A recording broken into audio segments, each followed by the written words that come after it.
Yo, what up, y'all? What's good?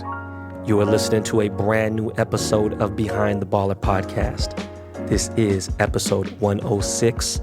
I am your host, Ben Baller, also known as the Korean John Creasy, aka Creasy Bear.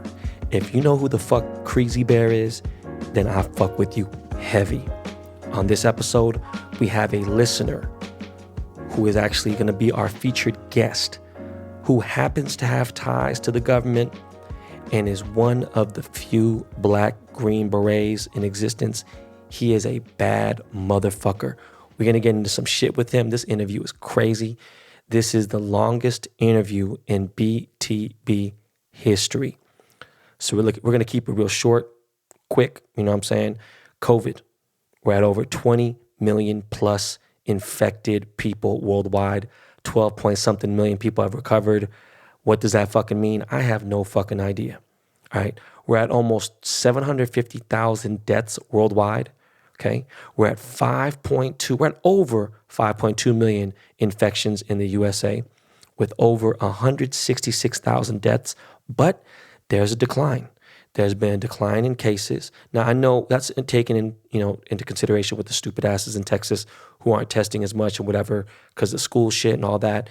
And, it's funny because yesterday me and the Dust Brothers went out and got some gourmet iced coffee while we sat and talked about some vibes and all kinds of shit and some future business plans with Behind the Baller. And we've been three of us have been very careful since this has began with Lysol, sanitizer, washing your hands, masks, shields, all that. So let's see what happens because me and Miles had to fucking let our guard down to drink the coffee. So Miles and Jordan, you fucks, if I got it, then you got it. And that's actually not funny, you know what I'm saying, because of London and all that shit. But anyways, look, we are hitting a slight curve in the right direction. Let's hope it sticks. And yes, a vaccine would help a lot. But right now, India is in the lead. And I'm not fucking with that Russian vaccine at all whatsoever. I don't give a fuck I don't listen to what Vladimir Putin says anyway. But I'm not fucking with anything, like I said, for the 15th time, unless it's made in Japan or Korea.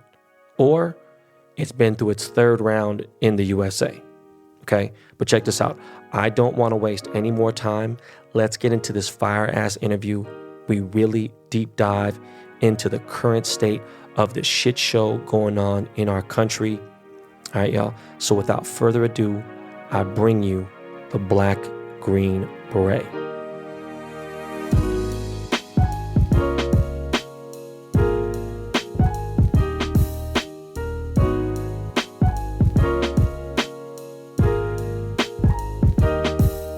Hey guys, you know how much I love CBD, and I'd like to introduce you to our newest sponsor and my favorite for everyday use, TheraOne CBD.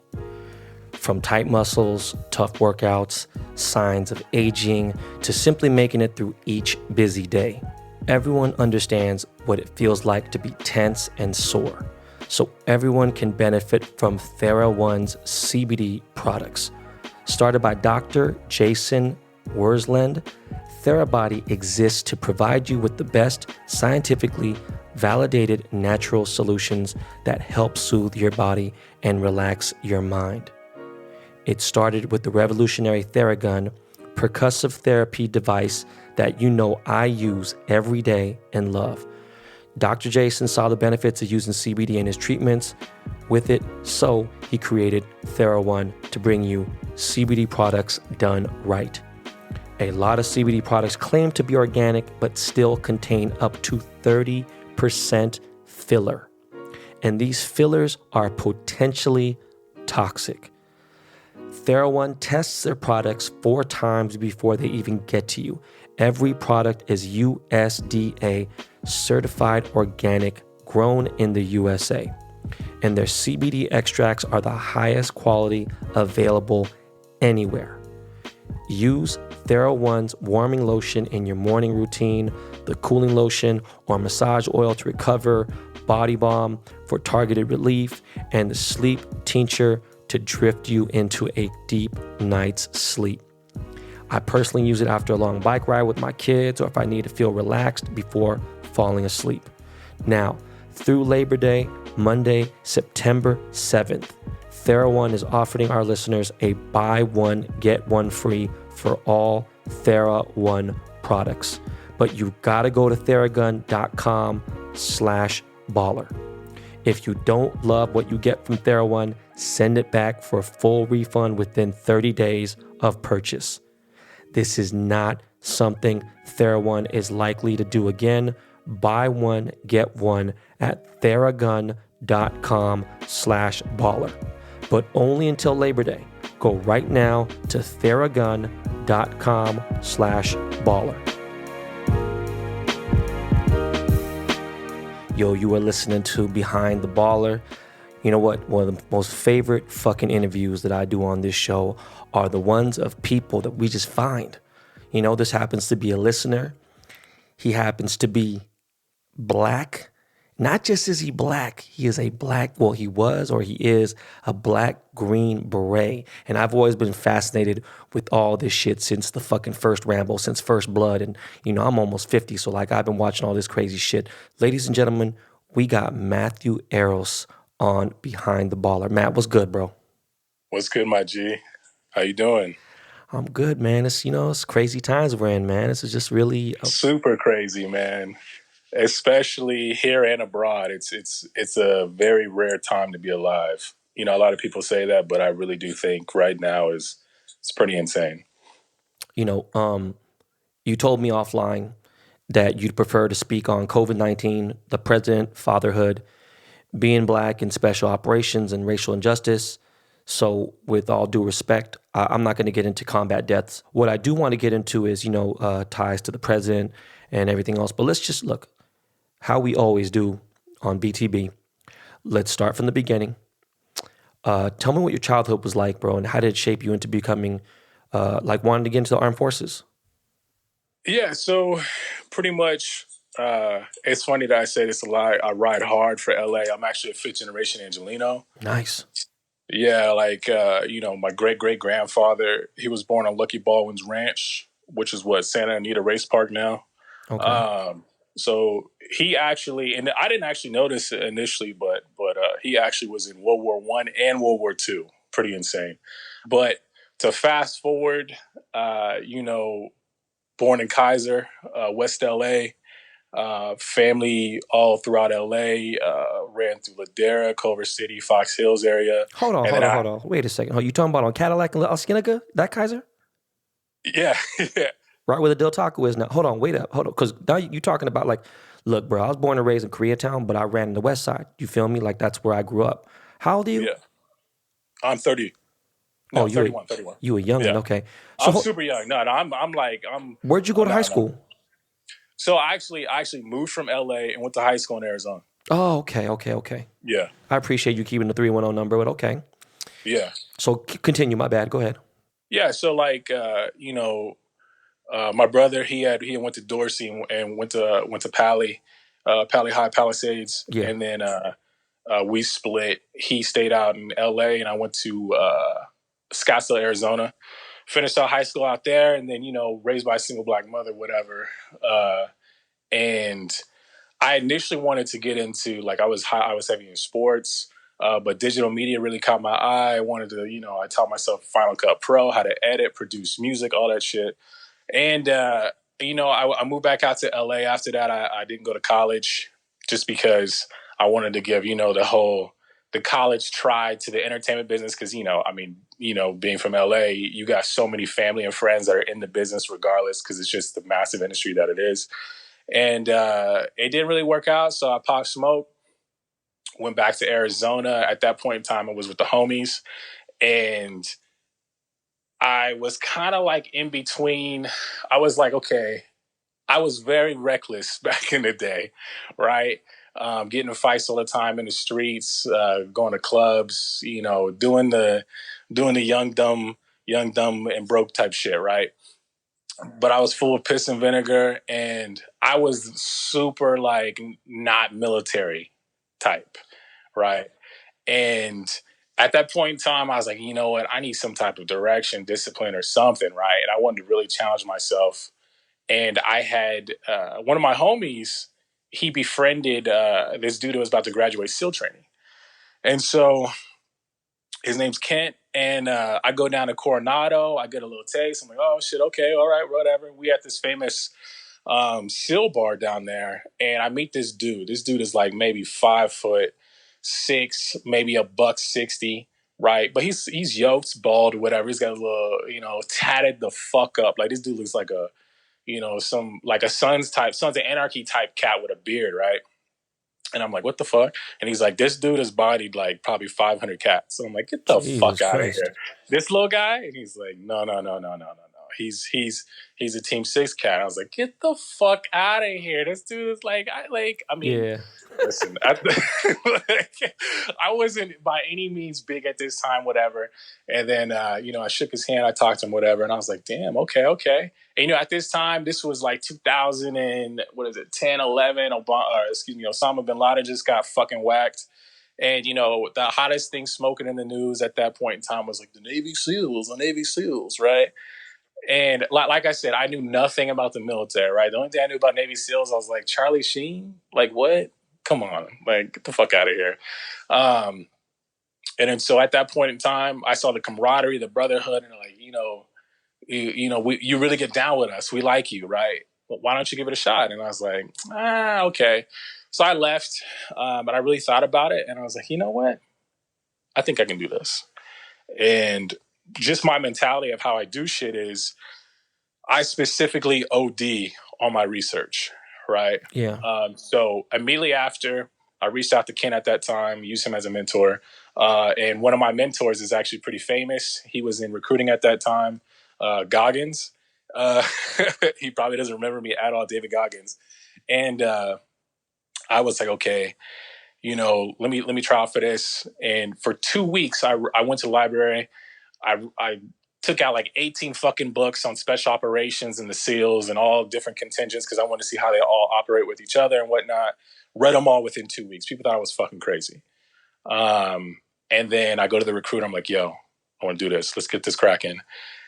Start doing the physical stuff where you have to get like a medical processing thing or whatever. And they're like, hey, bro, you got trash ass eyesight. You can't do it. I was like, what? Oh, shit. Yeah, I was like, no. Come on, bro. Like, I read all the books. I've been training, right? Like, I've been killing all the physical tests. And they're like, nah, bro, your eyesight is trash. Can't do it. I'm like, fuck.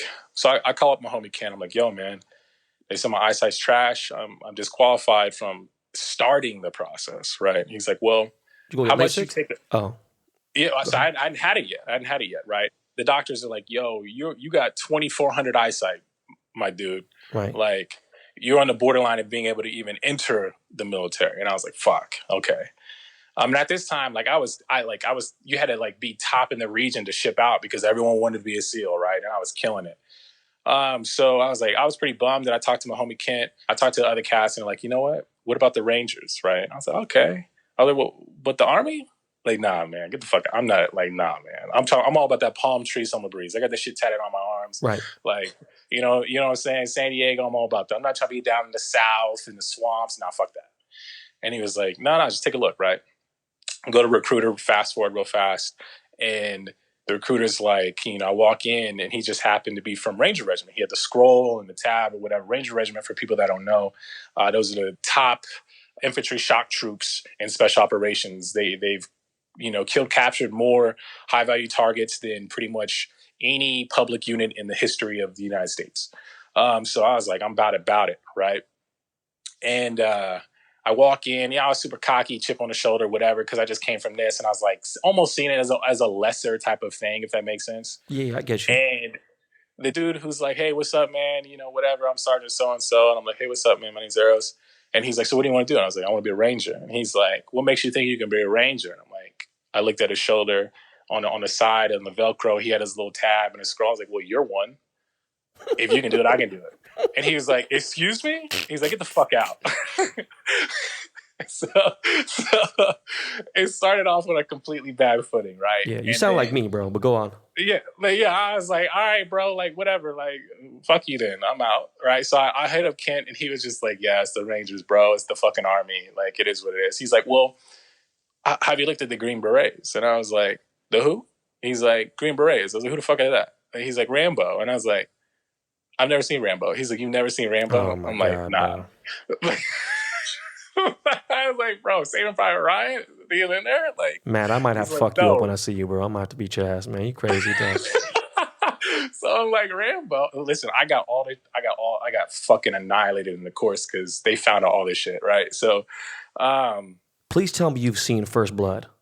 yes, Okay, I all have. right, go on. Yeah, so like I pretty much fast forward. It took me a while to actually get a contract for the Green Berets. I got one. I secured it straight from like civilian straight into the Army. It's called an 18 X-ray. And then so I jumped straight into it. Go through basic, almost get booted for not being able to adapt because all my drill sergeants were like the ages of my best friends, and I was like, "I'm not calling you drill sergeant. Like, fuck you. Like, are you serious?" Like, Yeah, not hear you. like, yeah. And then so they made a big thing out of it, but I killed it. Move to the next thing, and then we get to the home of special operations and airborne. So everyone who goes through SF training has to go to Fort Bragg in North Carolina, right? Right. Complete opposite of Coronado, where you got palm trees and summer breeze. The women in the bathing suits, the drinks are flowing, the shit's hot, all that stuff. I'm in a fucking J. Cole land, right? Yeah. And Fayetteville, North Carolina, and I'm like, this sucks. Why did I do this? Right. And then, I went through what's called the Special Forces Qualification course for probably about 2 years. My specialty was Special Forces weapons and tactics. So pretty much I was trained to be the subject matter expert in all tactics and weapons, foreign, domestic, heavy, light weapons, everything. Pick up a gun, know the status of it, know the maximum effective range of it, be able to interdict a target discriminately, whatever.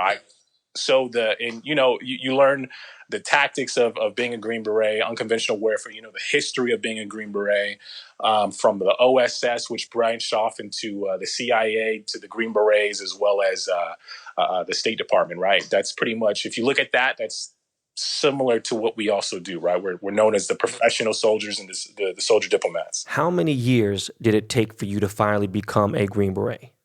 2 years. Okay, so 2 years. Where are you deployed on your first assignment?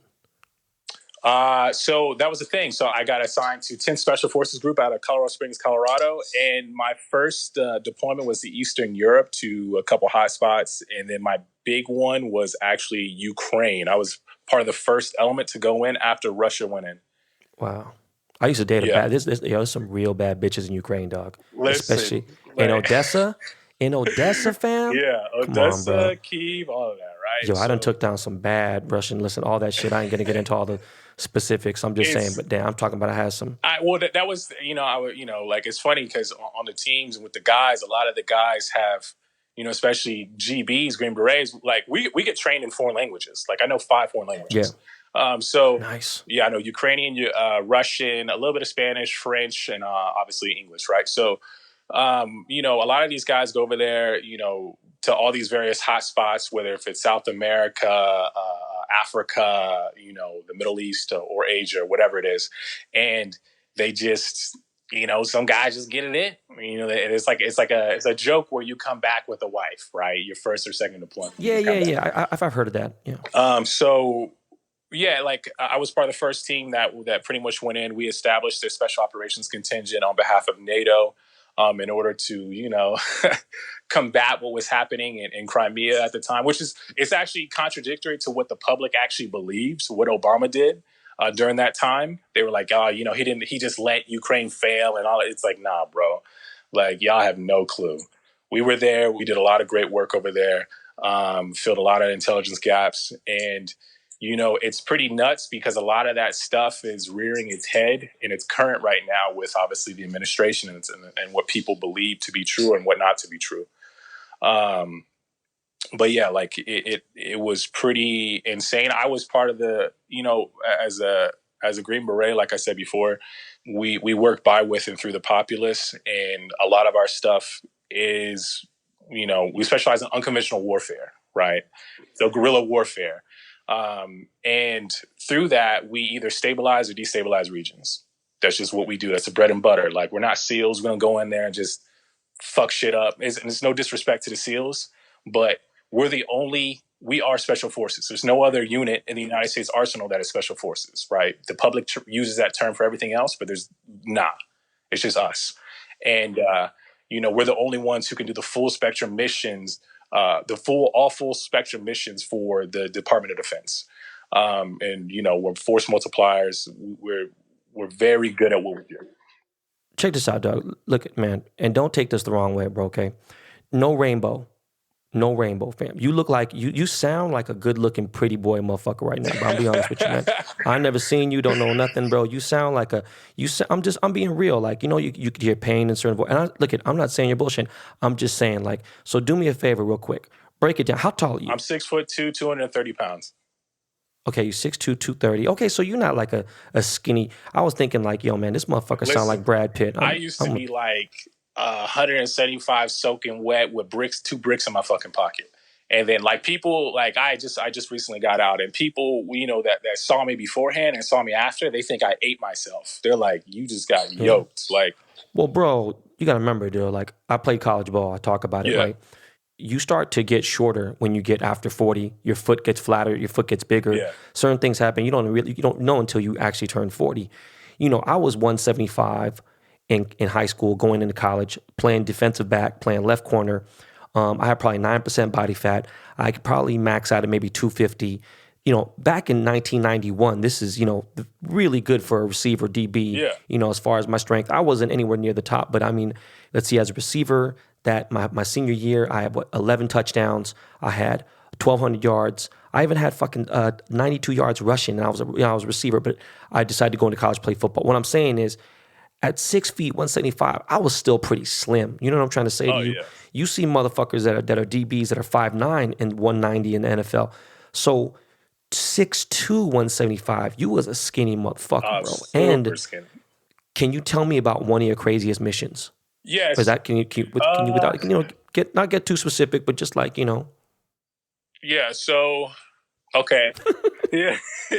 I'm trying to think what's determined as crazy versus stupid versus like. I don't give, bro. Just say something entertaining. Like, let these motherfuckers know. Talk to me. Okay. Well, so the craziest thing that's actually what I think is actually crazy is like the thing that people actually I would say it's not necessarily, it's part of a mission, right? And what it is, I was doing some area familiarization in Eastern Europe, a specific place. And, when we go to a lot of these places, there's a shitload of hotspots, right? Foreign intelligence services are on your ass everywhere you go. It's just the name of the game. That Red Sparrow shit is real, right? Whoever see Jennifer Lawrence is coming out of the honeypots, all that shit. No, I feel you. So, me and the homie, we're rolling 2-man deep, and we're doing some area fam, and it's like some Jason Bourne type of fucking bizarre, right? And I'm just like, what the fuck? This is wild, right? Like it was just movie-esque, right? Motherfuckers are slapping the rugs, all that shit, and you got a tracksuit, and there's like 7 tracksuits. One says Reebok, one says Nike, one says Adidas, and they're all the fucking same, right? It's one of them black market type joints. Anyway, so. We're looking around. We're pretty much trying to find the supplies and all this other stuff because we procure a lot of our stuff in country. And so all of a sudden, I'm the weapons guy, I'm the tactics guy or whatever, and we're all trained in counter stuff or whatever. And I'm like, yo, there's some cats following us, right? And this is kind of like the B squad. They're not the C or D squad, right? And I'm like, okay, like these motherfuckers. We've been in a couple different places, couple different areas, times, and all that stuff, and they're still there, right? And you caught on to it. It's super quick. And like me being one of the only darkies in country, it's like, come on now, right? I can't really do so much when it comes to that. So we're in regular civilian clothes, and the homie's got a shitload of money on him because we're buying supplies and stuff. And then all of a sudden, I look off to my left or whatever. It's a long, we're like 2 miles deep into this bitch. This is on our old railroad track. And, all of a sudden we got these big motherfuckers. And for the most part, in most places, and this is specifically Eastern Europe, in most places, the cats are like malnourished tracksuits, whatever. They look like John McClane, fucking James Bond goons, right? Like No offense. It's just what it is, right? You know what though? I feel bad because a lot of my listeners ain't really cultured and they don't really been like I've been all over the world, bro. I've been almost 40 countries, and especially because of going to, let's say for instance, Azerbaijan, going to Turkey, going to Armenia, going to Russia, Ukraine. These are areas people don't get that shit, but really as stereotypical as it is, look, man, look.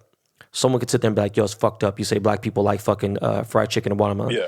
Well, you know what, man? I think generally a lot of people like fried chicken and watermelon, really. But, if you're to say like Koreans, have big heads and shit like that, this shit is true. I ain't gonna I'm not gonna deny it. But when you look at especially Eastern Europe, man, them motherfuckers be tracksuited the fuck up, bro. Listen, straight up. Well, I tell people like they all got the same haircut. The motherfuckers is all exactly. Well, how about this? They walk the same. You feel me? Like you could see. It's just wild. Like it's wild to me because I tell people like white Americans, you're not white enough to be there.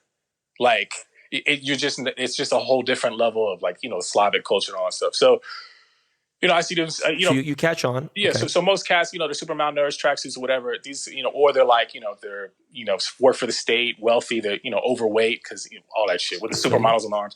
These some corn-fed motherfuckers. Yeah, these cats were Debo type shits, right? I'm big as fuck. I'm one of the biggest cats, if not the biggest cat on the team, and these motherfuckers were huge. And I'm like, fuck, right? We get pretty much caught up. These cats roll up on us, and I'm like about to draw, right? I got a fucking sub in my backpack, and I'm like, I'm about to MP5. Like, you listen, we gotta get the fuck out of here. So all of a sudden, they're like, I can't remember the word for police in Russian. They're like, police, and I was like, yo, bro, like and he puts his arm on me. I swat that motherfucker. I'm like, yo, I'm about to body this motherfucker. So I tell my dude with me, and he's like, hold on. Right. And they're trying to ball us up. They're like, where are you staying at? Where are you, whatever, yada, yada, yada.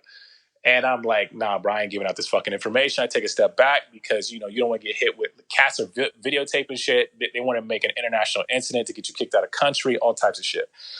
And then so, I'm at this point in time, I'm like, yo, homeboy flips his little ID out. I'm like, nigga, that's a fucking library card. Let's get the fuck out of here, right? Homeboy puts his arms on me, do a little dance with these motherfuckers. He gets dropped. We split. Boom. Now we're on the run. Right. And he splits, goes off towards some bullshit. I split off, go a completely different way. And now I'm running through this fucking bazaar full of fake track suits, shoes, fucking rugs, all that bullshit. Like it's a scene out of Jason Bourne. And I'm jumping over shit, running through chicken coops and shit. And we double back, and probably like 5 minutes later, we hit like what we call a rally point, an RP. Where we just set shit up like that. It's like, yo, something happens, boom, right here. We roll up, and then, we catch our breath, and I'm like, yo, we gotta get the fuck out of here. So, I check my bag to make sure everything's locked, loaded, whatever. He's got all his shit, the money, whatever. We call it up, text it up, let people know. And then all of a sudden, we're about to hit the end of these railroad tracks, and then we see like 7 of these motherfuckers, just big as shit, hopping out of vans, and I'm like, fuck, right? Have any of them showed any weapons yet or no? No, that's the thing is like, we're like, okay, this is either some fucking FSB, whatever, some fucking foreign shit, right? And that's the other thing is like, you get a lot of demeanor hits. You get a lot of like atmospheric shit, you like, okay, in these countries, they don't tint their windows. Yeah, plus you black, man, come on, bro. Yeah, but in this country, you don't tint your windows. So if you're tinting your windows, like, come on now, right? So these vans were all tinted the fuck out, and we're just like, shit. So we dipped to an egress point to get the fuck out of there, and we're running across these railroad tracks, and we caught, the homies picked us up. Right as we're getting picked up, boom, massive chase happens. We're hitting like 80 miles an hour, 50 mile an hour streets in fucking bottomed out Mitsubishi, Pajeros and fucking Land Rovers just rolling through the fucking streets. And it's massively, this massive fucking chase. We're able to dip out on them, and then they eventually follow us to the hotel, right? We're in there, whatever, we're good. At that point, like the law for that country was even the police officers have to ask to even be on property, right?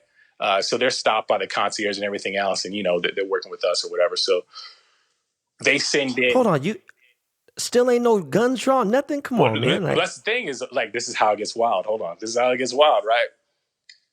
30 minutes later, right? We're like, all right, whatever. We go to the little hotel cafe. About 30 fucking supermodels walk in, and we're like, fuck, here we go, right? And it's like, it's just yeah, some obvious. setup shit, Yeah, man. it's Come just on. obvious, right? We're like, shit. These cats walk in with them, sit down next to us, and it becomes this fucking standoff, right? And we're like, all right, we can't see their fucking hands, we don't know what the fuck is going on. And some words are spoken, and then all of a sudden, fucking Wild West. It was like some crazy flipping tables, cracking fucking glasses type. People just got fucking absolutely crazy. Thankfully, no guns were drawn. But after that, we find out that all of those pretty much all those other chicks were ID'd as pretty much honeypots the whole entire time, and they've been following us around. Oh man. Yeah, but like that was, I would think that was probably like the craziest thing outside of just a full on gunfight. But Well, another thing too is, I mean, shit, dog. You in a different country, motherfuckers from. I mean, at least you from LA, so you see some diversity. But Arizona motherfuckers ain't really seen shit. No. And like, I've been to all 50 states. But let me ask you a question: what's the protocol for pulling out a gun? Like, for instance, if you are pulling out a gun out of the country, are you in deep shit? Like, because man, it's crazy. Like the way politics happen. Like it depends on what the AMBO, the ambassador, we call him the AMBO, whatever, the ambassador in the country states, right? And what we're actually there for and what we're there to do. But if we have what's called a status of forces agreement, for the most part, you're allowed to defend yourself as a United States citizen anywhere in the world. And if you're part of the DOD, you can definitely defend your life if it goes down to it. However, for us, we have to avoid international incidents because there's a reason why we're special, quote unquote. It's because the high physical and political risk, right? It's like I'm there and then I break it down to people like this, right? Because people are like, okay, well, we do the DA, the kinetic surgical strike shit that you see in the fucking movies, like that shit. We can teach monkeys how to do that shit, right? Right. No, I get it. You got to be a ninja, bro. Exactly. You know what I'm saying? Like, you have to be. And that's the thing is, like, for me, like, to break it down for, like, LA, right? If I go into LA, let's say my mission is to go into LA in order to disrupt supply lines or conduct unconventional warfare, right? I have to go in there. I got to know who the 60s are. I got to know, like, everybody. Yeah, MS-13, right? everything. All of that, right? I need to know who all the major players are. I need to know who's backing us and what U.S. interests. I need to know who are the major corporations in those players. And then I have to figure out and intertwine all these different things and create a mission in order to, figure out the end state, whatever it is at that time. So for us, if I pull out a gun on a specific, faction group or whoever it is, and I'm not willing to pull that, I'm not willing to pull that trigger because of the fact that they didn't pull a gun on me, and it gets real sensitive. And because of the fact that a lot of my stuff that I did was, at that point in time, countering Russian aggression. Yeah, that's near peer, man. That's like some World War III type shit. So it's because of that. No, it ends up sensitive. You could be the reason why this whole shit could be really fucked up. And I get it. Some Franz Ferdinand type shit. Super disciplined. Look, man, I'm about to ask you a very difficult, simple question. It's a difficult and simple. It could be real fucking, boom. It could take 1 second. It could take 7. But bro. So tell me, dog, as a Green Beret, I don't even know I don't know what legality. I don't even know but bro, have you killed before for our country? Yeah. Okay. Shit. Then there it is, man. So let me ask you a question. So I've had like homies or police that are like, and when I say that very loosely. Again, I'm not very big on law enforcement. Yeah. Being in the armed forces is a totally different thing, being in the service. But when it comes to law enforcement, certain things, I mean, I've met good cops, I've met bad. Even some of these good cops were bad cops, technically, if you know what I mean. They lie, they cheat, they do whatever, blah, blah. But I remember one of these dudes I knew, he was doing security for some rappers and stuff. And I remember he killed somebody, and he had to, for whatever it was. And he was never the same after that. Now, growing up in the hood, there's a lot of motherfuckers I know that kill people, that not cops, but, they went through PTSD and all that stuff after that. And he was, I think, mandatory. They made him take like a month or 2 off after that happened. And then he had to go see somebody, blah, blah, whatever. Now, I'm not going to get into my history, my past, whatever, because I'm already a psychopath and people I think know that I'm not right in the brain. knowing that you've done it for the country for whatever reason it may be, are you like, do you feel weird about it? Does it fuck with you on a regular basis? That's a great topic because a lot of people, it affects them dramatically differently, and I think my big thing is it's all about awareness, right? It's not to say that it doesn't affect you, but I think the big thing is this is what I was kind of alluding to before, is like it has to be the absolute last option, right? And sometimes we say mission success is if I don't even have to pull a trigger, right? So when you do go down that route, it has to be this thing is like, yo, this is a known X, Y, and Z bomb manufacturer, an HVT. These cats have been, doing whatever. But it also comes down to the type of person who you are. Like I said, like, man, my family's from Compton. Like it's not. It's not like, bro, you ain't gotta tell me, dog. Look, man, if I end up killing a motherfucking, child molester, if someone's I end shooting up killing, at you, bro, you're gonna shoot back. Like, I mean, well, I should say not everybody, but for the most part. This is the thing with me. I think around 2008 is when I just seen so much death in my life, whether it be from motorcycle accidents, from murders, from random shit. It got to a point where, bro, I wasn't even crying at funerals anymore. And I think it fucked me up for the rest of my life. My stepmom had passed. And I'm just being honest with you. I think I've turned weird. Let's get into the president of the United States, which he's not my president, but Donald Trump. How are you connected to him? So it's more of a loose thing when I say like connect. It's more of like, okay. I get it. No, I get it. Trust me, it's all good. Break it down. So my big thing is this. It's more of a lot of the shit that has occurred in these investigations. Like, I got to see how the Russians work firsthand, right? And it's not to say that I'm not like, and I want to say this. This is my opinion only. This is not the DOD, none of that shit. I'm not in anymore. But my big thing is this: is it's very obvious that the executive branch or people in the executive branch are getting played, right? And it's very obvious that you have a lot of external actors influencing a lot of our politicians, and specifically, it just happens to be the president of the United States, which is one of the most dangerous things ever. And you can see that when it comes to the influence and the money. Like, you have to realize as a GB, you focus a lot on intelligence, right? An intelligence collection. We specifically derive a majority of the intelligence and special operations command. So almost approximately 75% of that is derived from special forces, right? So we are like hives. We literally stratify the information. We figure all the digital dandruff. We do all that shit, right? And we assess it. And from me being just hot off of all this shit in Eastern Europe and everything around Russia, man, it's just no doubt in my mind that like, he's a guilty motherfucker. Come on, he got like, yeah, it's one of those things where it's like, okay, is he willfully, knowingly, right? Is it one of those things where there's so many other people at play? International relations is a very rabbit hole type of game. And I tell people all the time, like, when you get to a specific level, when you get to billionaire status, especially in business, these cats, the Russians, the Chinese, like, yo, they're so sophisticated, they will keep a fucking docket or dossier on your ass for like 30 years just to be able to use that shit, right? They will put you in compromising positions. That way they can effectively use that in a later date because they see you as potentially having some type of interest, impact, or motivation, right, in the future. So without a doubt, the way everything is going down, the way the president has decided to turn his back on the IC, the intelligence community, when it was first brought to him, the way, all these different briefs, it's like, that shit doesn't go down, man. This shit is so thorough to the point of where even when he's just like, when he first came into office, decided to gut majority of the State Department, right? It's not like you can't just do that shit. So when you do that, there's reasons why. No other sitting president has ever done a lot of these things, right? Where it seems as if why in the fuck are you dropping sanctions against someone who's a near peer adversary, right? These are briefs that I've sat on, other people have sat on. Of course, he's going to sit on them, even though, like, even the Russian bounties, right?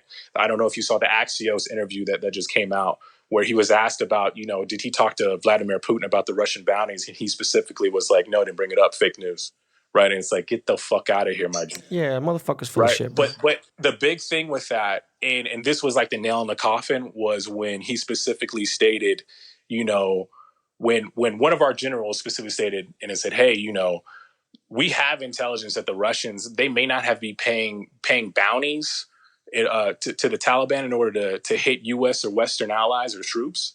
But we do know they've been supplying weapons in order to specifically interdict our troops and supply lines, right? And the president of the United States just gave a statement on that and said, in rebuttal, well, we did that to them with the Mujahideen. That is, when you hear that and you see that, it's one of those things where it's like, what in the fuck? Like, there's something there. And it's just one of those things where you have to scratch more at the surface. And how do you feel about the hundreds of billions of dollars that are being pumped into the military budget each year and the $700+ billion that was approved during the pandemic? So, and I get through this a lot because a lot of my friends are in finance and in law, and I tell people this all the time, right? The defense budget, what people don't know about when it comes to government budgets, right? If you don't spend all that money, you get less money the next year. So it's like, it's almost an incentive to blow through cash. That way you can ask for more next year, right? But I mean, bro, we're talking about almost $1 trillion, bro. It's the most fucked up thing on earth, is what I'm saying. And that's why, like, a lot of people didn't agree with, you know, when President Obama did the sequestration and started to cut the budgets and everything else. But it needed to happen. And the fact is that a lot of people don't seem to understand that in the DOD, you have a lot of cats that have no logistical background, no auditing background, any of that. And then you're putting them in positions to then, you know, figure out and allocate where funds are going. You're going to have misappropriation. You're going to have, you know, the portions of the F-35 program for the Air Force being over budget, or a helmet costs $500,000. Like, come on. Yeah, you know what I mean? I see it. Like, we're a nail. Yeah. You know, literally a nail where you put the fucking hammer through the like nail. Some healthcare costs fucking $125. Yeah, it's like some straight up healthcare shit. Like, what the fuck? So when I see that and I see like the pandemic, right? And from March to now, you have more money pumped in the system than you had the whole entire, pretty much 5 years post Great Recession in 4 or 5 months. Plus, you have the Fed propping up all corporations by buying individualized corporate bonds on the back. How do you feel about it, bro? Tell me. To me personally, it's one of those things where I look at it and I'm like, okay, and you know, you start to see the writings on the wall, right? This is like a massive boiling thing that a lot of my peers also see. Is like, hey, you have a pandemic, you have massive unemployment, you have an economy that's cratering, that's being propped up by just printing of money. You have the military being pulled out of specific areas and regions and are dwindling in certain parts of the globe. And you also have all of our adversaries pretty much taking advantage of that, right? As well as the current distress and protests that you see, right? You see a lot of AstroTurf where cats it's not grassroots. It's actually being hijacked by a lot of different players abroad. I know that because when I go into a country, I either stabilize it or destabilize it with the team and, you know, the apparatus that we go in with. So I can see all these things happening real time. And a lot of my peers do as well. And it's one of those things where you start to see a boiling point of, okay, America is going to have 2 different scenarios come November, right? And the big thing is this, and it's like, I'm not trying to, you know, I'm not picking sides. It's just one of those things. I'm not going to pick sides with this, but you're either going to have America that's at war with itself, or you're going to have an America that's at war with the world. And people are going to need to understand the decision that they're going to make November 3rd, and obviously mail-in ballots a little bit before, but it's going to make a massive impact on what we see the next 5 to 10 years. No, for sure. I said it today, man. I said, look, bro, there's a couple things you said earlier when you said you fill a piss fucking vinegar, blah, blah, whatever. I was listening to this Mike Tyson shit. And ever since Mike Tyson has done DMT and ayahuasca and did the toad, he's become a philosopher. He's like a guru. Seriously, he was an idol to me just because he was a gangster kicking motherfuckers' asses. Then obviously all the fame, the drugs, everything got to him, the bitches, everything, boom. And then, you know, this new Mike Tyson, he's an incredible, eloquent, very brilliant fucking guy, and he's learned how to talk about things, and his stories are fascinating and shit. And he's like, yo, man, when you're young, you're so fucking dumb, it's not even funny. Anyways, backpedaling, and you're talking about, not choosing sides. Look, people always say, man, this is exactly what the left would say. I'm like, bro, I'm not left. I'm not right. I'm not top, bottom, head, center. Look, man, shut the fuck up. Where we are right now is either you want to drink some piss or do you want to eat some shit. Exactly. Exactly. Eat some shit being Donald Trump and drinking some piss. Realistically, it's a fucked up situation. You know what I mean? But if you were the Secretary of Defense for the USA, what would you change? That's some Starfleet level type shit that we talk about, right? You're at the Death Star over there. If I'm the Secretary of Defense, the first thing I'm doing is number one, I need to make sure that I let the president know, like, yo, listen, man, these are all of our external threats and our internal threats within the given nation and all these different regions abroad. I'm prioritizing, and then immediately I'm making sure I'm listening to the guys and the men and women on the ground. Period. Right? Because a lot of these things that end up happening when it comes to the global war on terror or the Iraq war, a lot of the reasons why these things get drawn out is because these generals have decided to put their fucking brain in a box, just like in Bad Boys 2, right? You put your brain in the fucking box, they threw that bitch in the fucking ocean, and only Jacques Cousteau can go get that shit. You know what I'm saying? And sad, it happens, and what ends up happening is that at the strategic level, it directly shapes what happens at the operational level, the next level down, and no one ever listens to the guys on the ground. The ones that do listen to the guys on the ground are always in special operations, right? And, that's the reason why you had the horse soldiers in Afghanistan at the very beginning, where we were able to liberate Afghanistan with 10,000 fighters with us within, a couple of weeks' time, right? When you have cats go into specific regions and you don't have all these stars and stripes coming in, it's like, hey, I want a piece of the pie for promotions and everything else.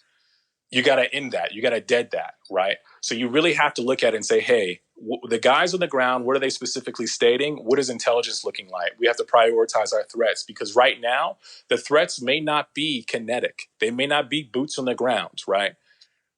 It's going to prepare to that, a general scale war potentially, or limited scale war. But at the very least, what we need to be looking at is other options, cyber options, right? Economic options, because warfare has completely changed. And so the Secretary of Defense needs to understand all of those areas now. And I think that's the future, right? And that's what I would specifically focus on, is like, how does our economy intertwine with the actual action arm that we have under the DoD? And how does that intertwine with the actual populace and their well-being? Because in Vietnam, as we saw, where the populace fell out of love with our troops, boom. It was game over at that point. We got to pull out. Yeah. Right. So. And that was a small ass, tiny little place. Bro, I'm so old fashioned, dog. I'm such a fucking dinosaur. I'm talking to dudes who are in the service, homies of mine who are smart dudes. And they're like, yo, bro, homie, you're talking about old technology, nuclear bombs, bro. Motherfucker, that's way old. You know what warfare is now, bro? It's so much more sophisticated, dog. You need to get with it. And I'm just not even really on it. Let's continue real quick, bro. Is there racial injustice in the armed forces? Yes, 1,000%. Break down something real quick obvious, because a lot of people, don't know about shit. All right, like shout out to I'll say this, right? There's a lot of cats and there's a lot of people that want to say the opposite. But you can look at cats like OAF Nation that let you know, like, yo, this shit's really going down. They're showing eye-opening accounts of like just fucked up leadership and whatnot. But it also boils down to people believe that the armed forces it's just a straight meritocracy, right? Where however you put into it is what you're going to get out, and the highest level performers always succeed, right? And I constantly tell people, it's like, yo, the military is specifically the people. It's a microcosm. It's concentrated of what you see in America. So everything you see, it's the same fucking people, right? Yeah. They want to, like, it's just like in law enforcement. It's like, all right, cool. When we put this uniform on, all right, yeah, maybe I'm your homie, maybe I'm your road dog, right? Your brother or whatever. But when we take this shit off, fuck you, right? Yeah. There's cats that have done way more than me that have spoken out on this, like Two Lamb over Ronan Sackett. He's a cat that I'm pretty sure he came from Vietnam, became a Green Beret. He's done it all, and he's spoken out on numerous times where cats were, I don't want to say the word, but the CH word or whatever, right? Bro, look, hey, let me tell you something real quick, dog. there's a lot of civil unrest in the country right now. There's a lot of kids that are in Atlanta, a lot of kids in heavily black populated states and cities, and they don't know how other people grew up in other things and whatever. And look, man, N-word is definitely the worst word there is in the world, right? But there is, and it's just my opinion. People can go fuck yourself, whatever. Be like, you're stupid, you're a dumbass, fuck you, blah, blah. And they'll go back and say something just as bad as racist. Now, the thing is this, okay? It goes with currency. Mm-hmm. If someone gives me $10 in US dollars, right? And I'm like, oh, okay, cool. And then someone tries to give me like, Brazilian money. I'm like, nah, bro, I don't want that. Nah, bro, that shit ain't here. That ain't universal currency, homie. You know what I'm saying? It's got to be a euro. It's got to be a dollar. It's got to be, you feel what I'm trying to say to you? So, in a way, currency is different. Even though it's money, it is different. Obviously, the euro's worth more money, whatever it may be. With that said, the N-word is the ultimate of all disrespectful, derogatory terms for anything in the world, right? Now, when you throw the A in the back of it, obviously becomes a term of endearment amongst black people, whatever else, and certain things. Some people are cool with some people, whatever. And everyone has an excuse for whatever the fuck it is. Oh no, man, Latins are on us. That's why 6ix9ine say. First of all, fuck 6ix9ine. But what I'm getting at is, again, the word chink used to it kind of offended me, right? Dog, I'm gonna be honest with you, bro. Where I'm at in my life, there's no pain behind that word. Now, again, look, there was concentration camps for Japanese. There's Manzanar. People don't know about that shit. There were motherfuckers going through hell over here, right? Hiroshima throughout that time, right? Okay, black people are oppressed. Look, man, the Jews went through the Holocaust, some of the worst shit in the world. People are offended by words. Just because I might not be, other people are. But what I'm getting at is, look, like I'm gonna let a word go way more now than I ever have before. Because I mean, dog, I just see the bigger picture. I want my kids to understand. I want them to be, conscious of what's going on. And I truly do believe they teach racism and certain things. And They definitely look, man, do. I see it amongst, even let's say my grandma, somebody else, whatever. And I just tell my sons, like, yo, man, you see a lot of black people around me, don't you? Whether how my wife was raised or whatever it may be. So my kids are like, oh, so okay, so they're brown, they're black, whatever. What's wrong? I say, ain't nothing wrong with none of it. They're good. Ain't nothing, you have to just, embed it in them, and they understand, and there's just, my kids, they don't know shit. They're so pure and so innocent. That's why I love them. But going on, like, I'm glad you brought that up because, I thought you were going to go on a rant about only black people, but No, like, bro, I it's can't everything, imagine man. you're Vietnam. Yeah, I'm just saying, like, it is. And I feel you. I have a friend who's a sergeant in Beverly Hills Police, and he's Korean. And I know he sits there and he has to hear the fucking jokes like, oh man, that food smells or this and that. Like, man, And you motherfuckers, like, this is one thing I will caveat to that, right? Is and when you're in the armed forces, right? There's a fine line, and what I mean by that is when you're in austere environments, when you're going through a lot of pain, right? You like, just for an example, right? Basic training, right? Everyone told me I was like 23 at the time when I first joined, so I've been around at least a little bit, right? I wasn't 17 or 18, and I meet this dude from Louisiana. This guy had never seen a black guy in his life, and I was like, "You gotta be fucking kidding me, bro! The president is black, right?" And he's like, "Yeah, but that's on TV." And this dude was shaking to even talk to me, and everyone was like, "What the fuck is wrong with this guy?" And I'm like, I don't know, right? So we towards the end we find out like his whole entire history, but it's one of those things where it's just, to me, I see it as this, right? You have a xenophobic thing where it's okay, I don't understand this culture, therefore it's inferior to mine. Or you have this ethnocentric thing where it's like every other culture is superior to mine. We do that a lot with our goods and services, cars, all the other stuff. American sucks. I want the Porsche or the Italian, whatever it is, right? trust me, I get it. Yeah. So when you're in the military, though, it's one of those things where it's like everyone pokes fun. Everyone pokes fun at stereotypes, but then when I say that there's a fine line, it's like, you got to be an adult, right? Like you're ribbing each other, you're going back and forth, a little hazing, whatever. You gotta be an right? adult, bro. Like you got to eat your shit sometimes. But my thing is this though, is that I draw the line where it's like, all right, these niggas over here, or you know what I'm saying? And it's like, to put things in perspective, when I got to my first team, right? My team sergeant was black, right? And I'm 2 weeks in. Everyone already knew that. I was like, damn, I wanted to come to this group because my area of operations was going to be potentially Africa. I wanted to go to Africa, right? And they switched it to Europe, right? I'm like, fuck or whatever. Anyway, so they're talking about it in our team room, and my team sergeant's like, you know, everyone's talking or whatever. And I'm like, I actually wanted to go to Africa. My team sergeant, who's a brother from Oakland, leans over and he's like, man, fuck that. I'm glad slavery happened. I've been to Africa. That shit sucks. And everyone looks at me in the team room. They're like, oh shit, what's the other nigga gonna say? Right? And I looked up. I would have smacked. I don't give a fuck if it was my team. I would have smacked the fuck out of him, bro. That was one of the things where I'm like, okay, 2 weeks on the team as a new guy. What do you do? Right? And I was like, okay, I gotta be real, like upfront, fuck you with this, but I also like I can't put hands on the dude, right? Because in the military, it's just different. I was like, you know what? Well, my senior at the time was like, so what do you think about that? And I was like, well, under no circumstance does my standing in society currently ever make up for the injustice that millions of people went through for hundreds of years, right? Alex, straight up my team sergeant, and put that nigga on notice, right? And it was at that time where I was like, man, you know, our motto is "De oppresso liber." It's to free the oppressed, right? And for me, I live and die by that shit. Like and to go a little bit further into this is like I actually believe that if you had more diverse and cultural people in special operations, a lot of the shit around the world we would get done very easily, very easily.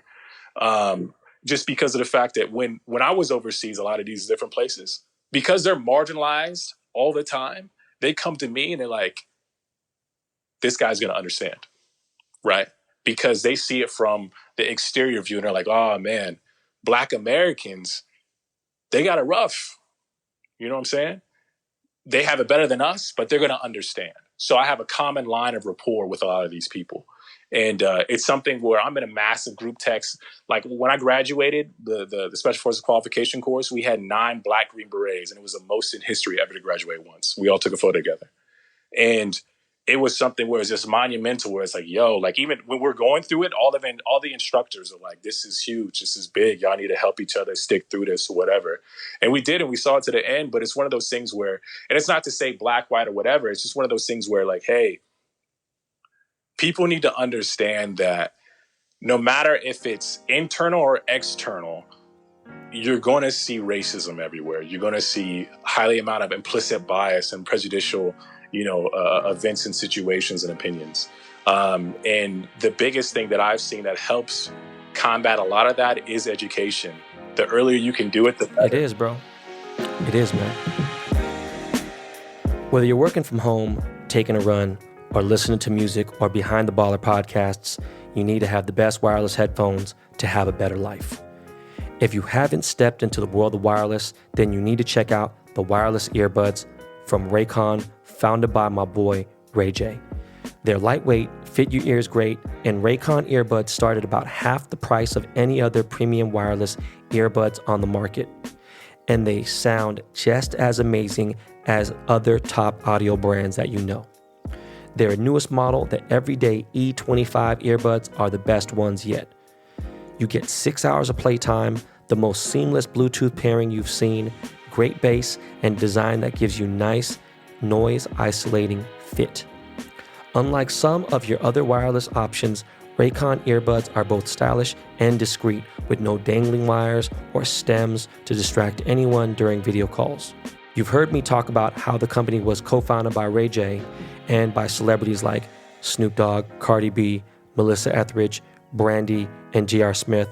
They're all obsessed with Raycon headphones. Pick up a pair and see what the hype is all about. Now's the time to get the latest and greatest from Raycon. Get 15% off your order at buyraycon.com/baller.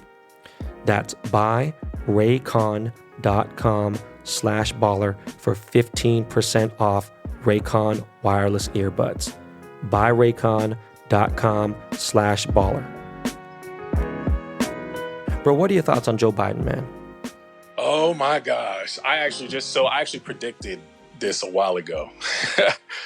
Just because I think politics are extremely predictable. My number one thing with Joe Biden is I have to tell people, like, listen, Number one, just because I served under Joe Biden in the Obama presidency, right? Just because he was attached to President Obama doesn't mean that this is the guy. Even, Yeah, you know what I dog. mean?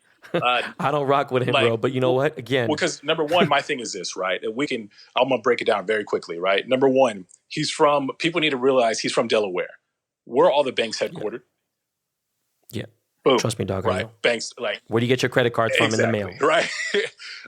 Number two, right? When you look at the 94 weapons assault ban, who helped wrote that, sponsor it, and got it in? Joe Biden, right? I'm very constitutionalist. Like, I'm like Second Amendment.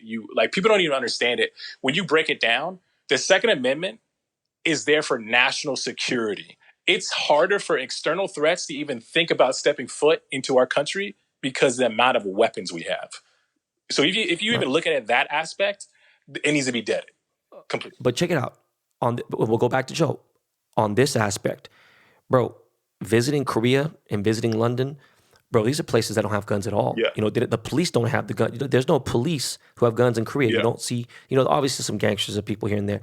And let me tell you something. I currently own 49 firearms. Yeah. If I had to get rid of all of them, bro, it would kind of bum me out. But at the same time, for the great, I'm just saying to stop whatever the violence, here and there. Biden man, bro, go on. I'm sorry. So continue on Biden. So, well, I'll get that in just a second because there's a lot of psychological things when it comes to that type of stuff, when it comes to gun violence and whatnot.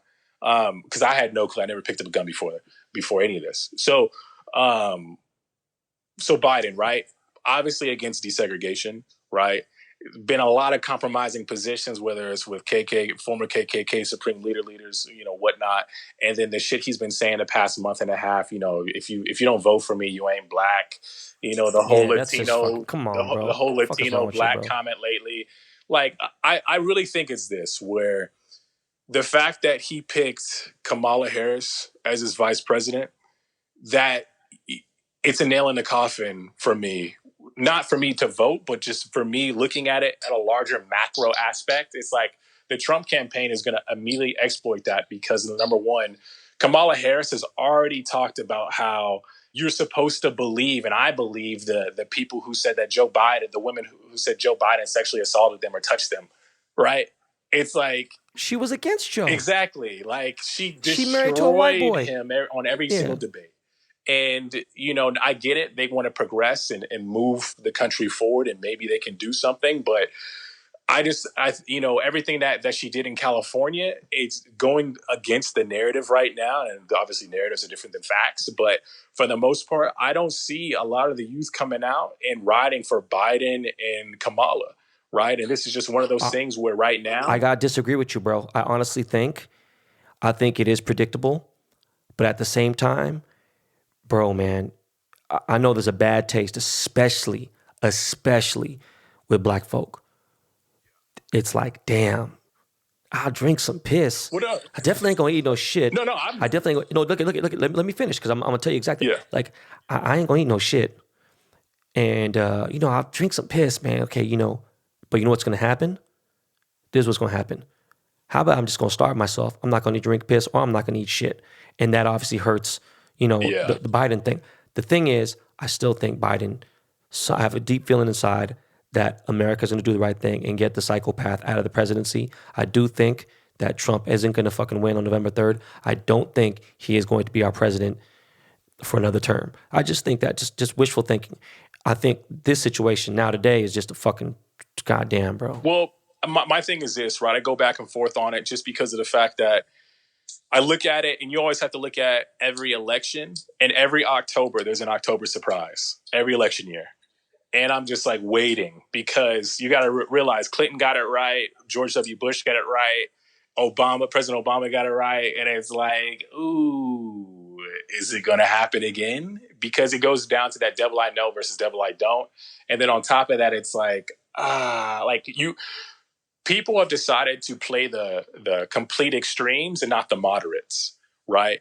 And because of that, you created this almost horseshoe type of theory, right? Where the further left you are, the further right you are, you come back around together. But what ends up happening is you drop off all those people in the middle. And I think it's going to be dependent on the economy and the stimulus, these little fake ass executive orders. There's no legality Bro, come for on, them. dog. Like, Look, just to look. pander. Now you're talking about. I'm not fluent in government distribution of economic assistance, Yeah. whether it be stimulus, whether it be welfare, whether it be anything. All I'm saying is I understand how to make money. I'm very fluent in that. In fact, I might have a doctorate in that motherfucker. I know how to make money. But what I will tell you is this. I am talking about it on this episode because this episode, when it airs, I do want to speak about people think that 2020 is bad, and it's been the shittiest year of my life for sure. At the same time, though, financially, it's been great for me. Doesn't mean it's good for anybody else. So to offset it, I've done more donating and charity than I've ever done in my entire life. Now, with that said, people don't realize that 2021 financially is probably the worst year we've ever seen in any of our lifetimes. Absolutely. Your parents, if you have grandparents that are alive, the worst they've ever seen in their lives, the worst. Because my mom had said all my life, my mom is 76 now. In 2008, 2009, 2010, that was the worst recession she's ever seen in her lifetime. Is the worst I ever seen. It almost put me out. This right here, because I've been preparing for 10 years for this to happen, I'm ready for it. Is the rest? No. Because you know what? You got stupid motherfuckers from the hood on Rodeo Drive waiting in line outside Gucci Yep. to use their fucking debit card that they're getting their fucking assistance from. And then you got dudes in jail giving people their fucking social security numbers so they can get $16,000 from the government to do this, this, and this, unemployment, all kinds of crazy shit. And then you got motherfuckers outside Louis Vuitton. And I'm like, bro, are y'all fucking insane? You guys are fucking using this money for this? Like, I would just stack and not do. It's better to stack and do nothing. Like, fuck that. I'd rather live my life. And, for Instagram, for social media, like, are you guys fucking nuts? But anyways, going on, I do think that because this coronavirus situation has been such a fuck up on Trump's watch, bro, I just truly think, I'm seeing Republicans who I've known all my life been Republicans aren't fucking with dude no more. And I'm telling you right now, there's no way someone can guarantee it's going to be one way or the other. It's going to be a fucking surprise, bro. Well, Straight up. I think that's the big thing is because of the fact that a lot of these polling places are either not going to be open or will be open, that there's a massive gray area. And I think that's where the play is going to come in, right? Where it's are people going to have access to be able to vote? Are they going to send in mail-in ballots, right? I just think that if it does go down, we're not going to know for at least a couple weeks. Damn, fuck. I didn't think about that. Yeah, I really think that it's one of those things. Because you haven't been living long enough life to see how many elections have gone down and whatever. And I've seen, I remember when, Al Gore, who was supposed to be the president, whatever. But what is interesting is this. When I look at Texas, when I look at Arizona and what other state, these are states where Biden was getting killed. And any blue was getting killed in these states. Bro, they're like neck and neck, homie. Listen, I'm in Arizona right now, and this is a battleground, right? A lot of cats out. There's a lot of California plates out here, man. There's a lot of cats out here. Low taxes. All that. Bro, there's a lot of blue in Arizona because come on, man. McCain lived there. It's kind of getting crazy, bro. And I really think. I'm telling you, it's not going to be close either way. I mean, it's not going to be a beatdown like, 08 Obama. I think Congress is going to be a beatdown. I don't think the presidency will, though. Yeah. I think the Congress is going to go straight blue across the board, House and Senate. FYI, this is one of the longest interviews we've had, but this is good because, again, there's a lot of shit going on, and you fit all the motherfucking criteria. What are your feelings? How have your feelings been since the murder of George Floyd, and how the country and the world has responded to it, taking it to the streets with protests and riots? What are your feelings since George Floyd has been killed? So my big thing is this, listen, people have to realize that you have a captive audience.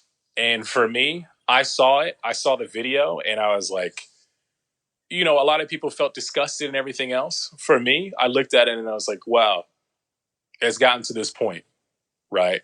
Where it's now blasted across the social media. It's everywhere. You can't look away from it. You're captive. You can't leave your homes.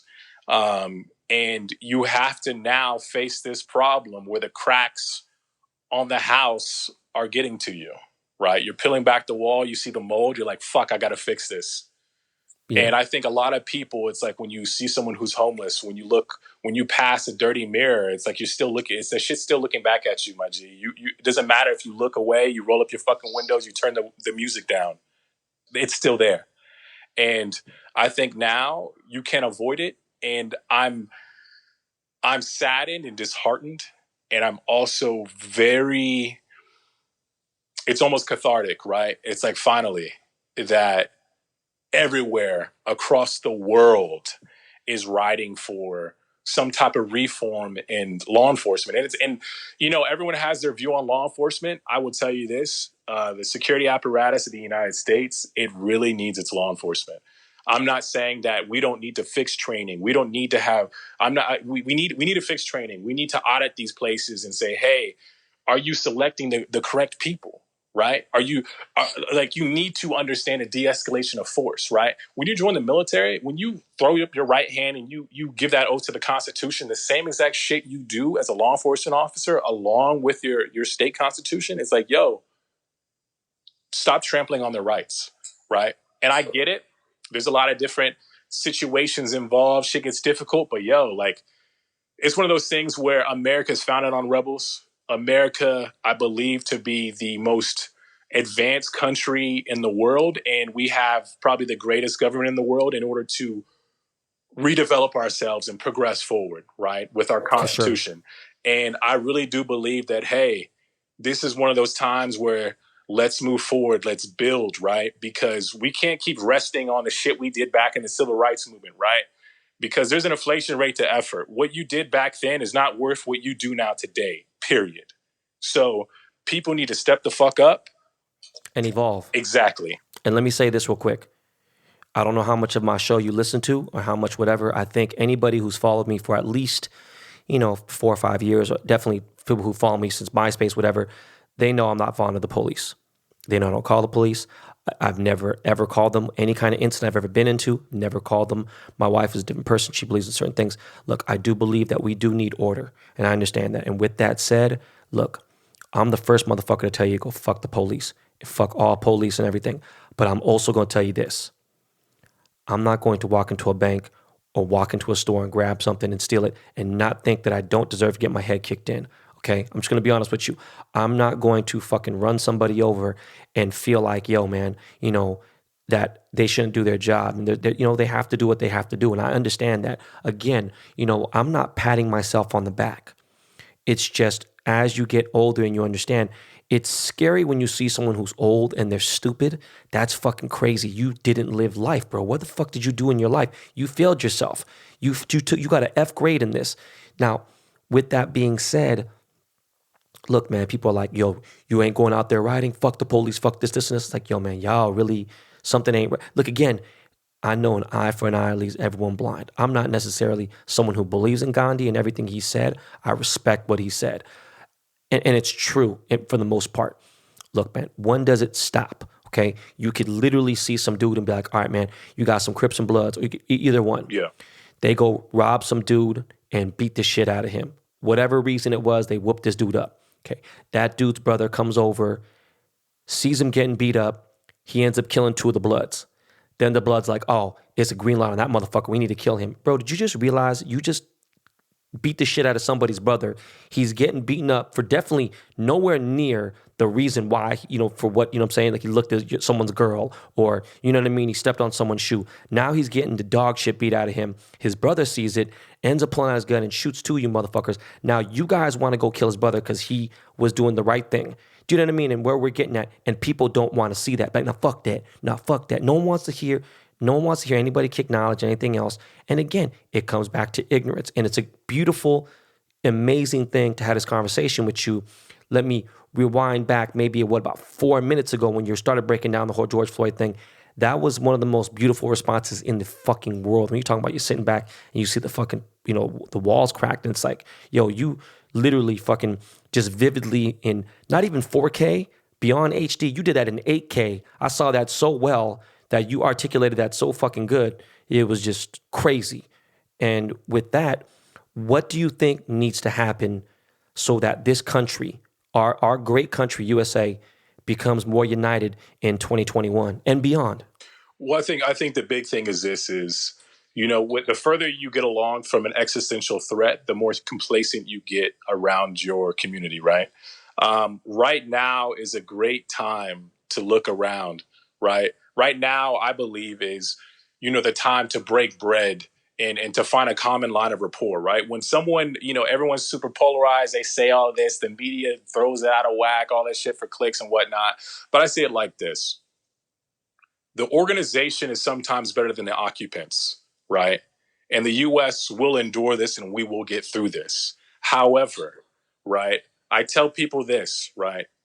Dialogue is half the battle, but ink is the victory, right? When it comes to legislation, all of that. Now, when you take it a next step further, when you're speaking with these people, you're conversing and there's dialogue and you believe them to be unreasonable, go to their perspective, go to their side, right? Take their hand and walk them back to the side of reason and have some type of commonality. At least then they know you understand their side and you can move forward. It's not a zero sum game. America is all about everyone eating together, right? Stop building walls, building fences, build a longer table. And I think, Bro, they done built a wall around us. yeah, Our passport ain't good no more. You feel me? Like, I can't even go do my thing. I can't even, check this out, bro. I can't stand conspiracy theorists. I fucking hate them. And there's people I know who are really smart. They're funny. They're good. They're articulate. They're worldly. And then they're just like, yo, man, it's an election year, dog. It's 2020. That's why this is all happening. Like, deep inside, bro, I gotta be real with you, man. I truly don't believe that COVID-19 was something planned, at least to affect the election. That was like the last thing. If it was planned and it was something else, and if it was man-made, cool. But for it to fall on the election, bro, I don't give. But come on, man. that whole And pandemic, the whole 5G shit, yeah, pandemic shit is bullshit. It's been debunked. 5G, like, bro, look, the United Nations recognizes 258 countries, yeah, but technically there's only 198 countries in the world. Okay, bro, coronavirus has hit like 200 something of those United Nations recognized countries. So it's hit over 200 countries. 5G is not even in fucking 50 countries. Do you feel what I'm trying to say to you? You know how fucking stupid people, like, it doesn't make, like, but my thing when I see people, it's the same thing. People want to debunk science. People want to make it bigger than it is. Sometimes, the whole like deep state and all, it all coincides with each other. And it's like, I tell them like, yo, if you think that the government is that, like the logistics behind it is so fucking thorough, you are ridiculous. Like bureaucracy ridiculous. it would just destroy all that. You wouldn't be able to get shit done.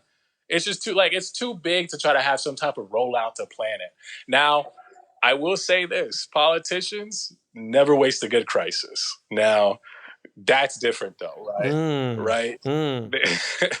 But Yo, bro, I might have to steal that. That's a good one. yeah, like the on the front end, like the whole scandemic, pandemic, 5G shit. It's like, nah, man. Now you can debate, like you said, is it man made? Who knows? But my thing is, I wouldn't be. I wouldn't throw up now. Does it have to do with fucking Trump and all this other shit, man? Get the fuck out of here, bro. Yeah. At the risk of 5 million something fucking infections and how many fucking deaths? It's just, anyways. Real quick, we're gonna get like 2 more questions. We're fucking out of here, bro. This is the longest official interview we've had on Behind the Baller. What are your thoughts on this whole situation with Kanye West running and the Republicans behind his fucking getting his whole fucking process? So I have a couple different viewpoints in regards to this. Number one, as a diehard like Kanye fan growing up, I was like, yo, what in the fuck? This dude has literally lost his mind. And then on the second part, I'm like, wait a second. What does he gain by doing all of this, right? What is the second and third order effects of his actions? Is he specifically being influenced by the Trump campaign to steal or deter votes from the youth or the Black Americans or whatever? Or is it just this massive campaign for his next album? And then on the last end, I think it's a mental illness thing? No. Because I have, close friends. Bro, remember, this is a friend of mine. Listen, I'm going to say something about it. Go ahead. I just have a close friend who's worked on the, Keeping Up with the Kardashians, on the Charlamagne interview, the Justice Project, all that shit with Kim Kardashian. And it's like, I've heard some stuff, and it's like a lot of this stuff is done out of, clicks and whatnot, marketing. But I do think that, when you get to a certain status in society. You believe that your opinion or your truth, right, is fact, right?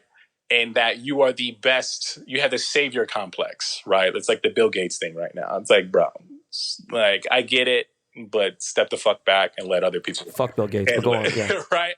I do think it's one of those things where it has gone to his head. But, you know, I don't Look, know. dude, I will tell you this.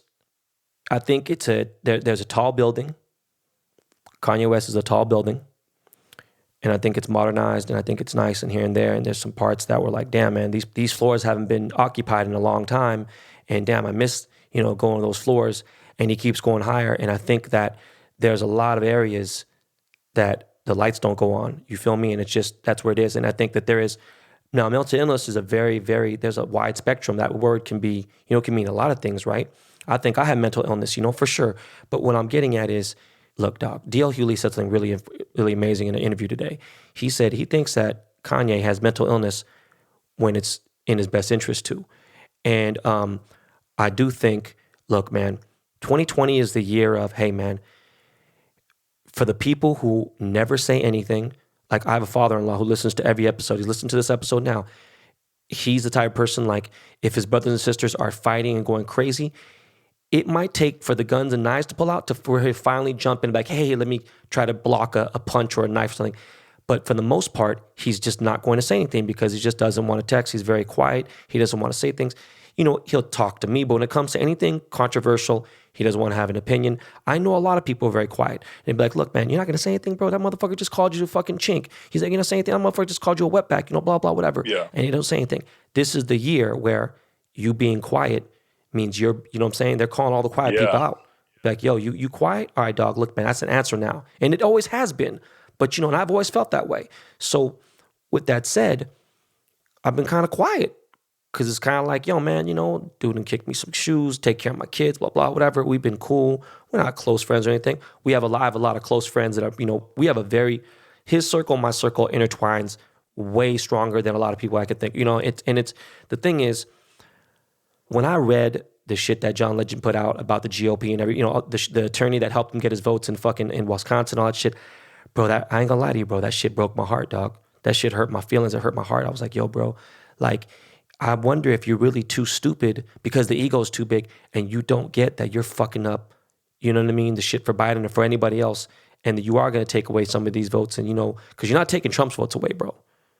Do you know what I'm saying? So, I mean, how do you feel about that part of it with the Republicans helping him? So my big thing is this is at a time when real change can be implemented, right? And when I say real change, I mean, that shit happens over decades. And right now, everyone is in a concerted effort to change something. And when you have someone who believes that they can do something, right? But they're completely ill-equipped for it. And they want to base everything off of their ego. I see it as like, yo, man, like you at this time right now, like I'm all about First Amendment rights. I'm all about like I love speaking my mind and whatnot. It's got me a lot of trouble. For sure. But homeboy needs to sit the fuck down and let cats accomplish some shit and shut the fuck up and let us move forward. And look, there have been actors. Ronald Reagan was an actor. There have been, obviously, fucking Donald Trump. There's actors. But look, man, if you look at history, chill with the motherfucking actors or the people who weren't like, dog. In a lot of other countries like the Philippines, all you gotta do is be famous to be a president. Now, do I think he wants to be president? 100 million billion %. He definitely wants to be president. Yeah. Now, is he equipped or qualified? Hell fucking no. Now, you go back like, hey, is it for clicks? I don't really think it is, bro. I think he really thinks he wants to be president. One, and I think he's blinded by it. And another thing too is it for the album views or anything else? Before I'd be like, nah, fuck no. Now I'm kind of like, maybe, but I really do think that he wants to be president. He just doesn't fucking get it. But I just wanted to ask your opinion because you are a black man. Listen, it's you like, are obviously. I see it like this, right? If you're at that status, you're a billionaire, all this stuff, whatever. You got all this influence, especially culturally, and you've worked on it for so long. Come fucking correct. This shit is not to fuck around with, right? Because especially the leader of the free world, straight up, you are now directing what happens for the next 4 years and beyond for the whole globe. It's not to be taken lightly. And to me, it's one of those But bro, things even where it's like, his music's not even, you know what I'm saying, yeah, at the best of it was. So what I'm saying is you trying to, bro, I do realize this. There are people who are good at multitasking. yeah, If you study business, if you study true economics, and you study true wealth, multitasking is probably one of the biggest waste of times when it comes to something to be inefficient. Like, bro, I'm not saying you can't be a great parent and then also be a great producer. But what I'm getting at is, it's just, dude, if you're going to be a producer, rapper, and try to be the president, bro, it's dog. Let somebody who's been, and that's why I think that Kim was getting her law degree to be, you know what I'm saying, prepared for all that shit and everything else I'm and on the all same this other path right stuff. now. And, I mean, bro, man, fuck, we'll stop that. I got one last question. And dog, do you have any advice to my listeners who would possibly want to join the armed services, Yeah. armed The forces? biggest thing is this, right? Is you need to understand and be aware what you're getting yourself into. It's a different breed. It's not to say that Call of Duty, all the video games, like I play that shit. Like the homies, like listen, I got homies who do it all, lawyers, producers, all that shit, and we play Call of Duty, Fortnite, all that stuff, right? It's just to pass the time. But my thing is this: is you have to really understand what you're getting yourself into. This isn't some just Bro, this let ain't me. no video game, motherfucker. You ain't gonna come back from life after you get Well, shot. Come on, bro. listen, Like, but this is the thing: is that it is a recruiting thing, and it's not to say like cats that go into it. That's not. My thing is just is this awareness, right? External awareness, and one of the biggest things that we say in special operations is know your operational environment, know what the fuck you're getting yourself into, and with that, if you want to go down this path, listen, like I said before, whatever it is that you think you did before and you were hot shit, right? It's the same thing for me right now, right? I'm working to get my law degree, start businesses, all this shit. What you did back then is not worth now what you do today, right? So I don't give a fuck if you were the hottest shit ever. As soon as you walk through those doors, you raise your right hand, you give that oath, no one gives a fuck, okay?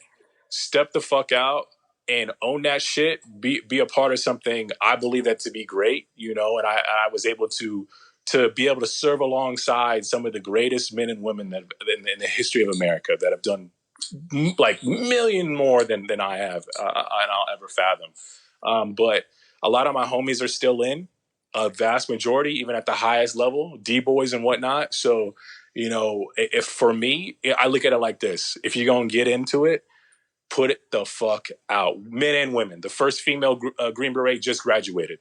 Okay, so people need to get the fuck after it, make it happen, and take that shit seriously. there it is. And, going back to the COD comment, look, bro, I've been to go-kart places, and I'm not talking about the real race go-karts, but I mean semi-serious go-karts, and I might not have the fastest track time.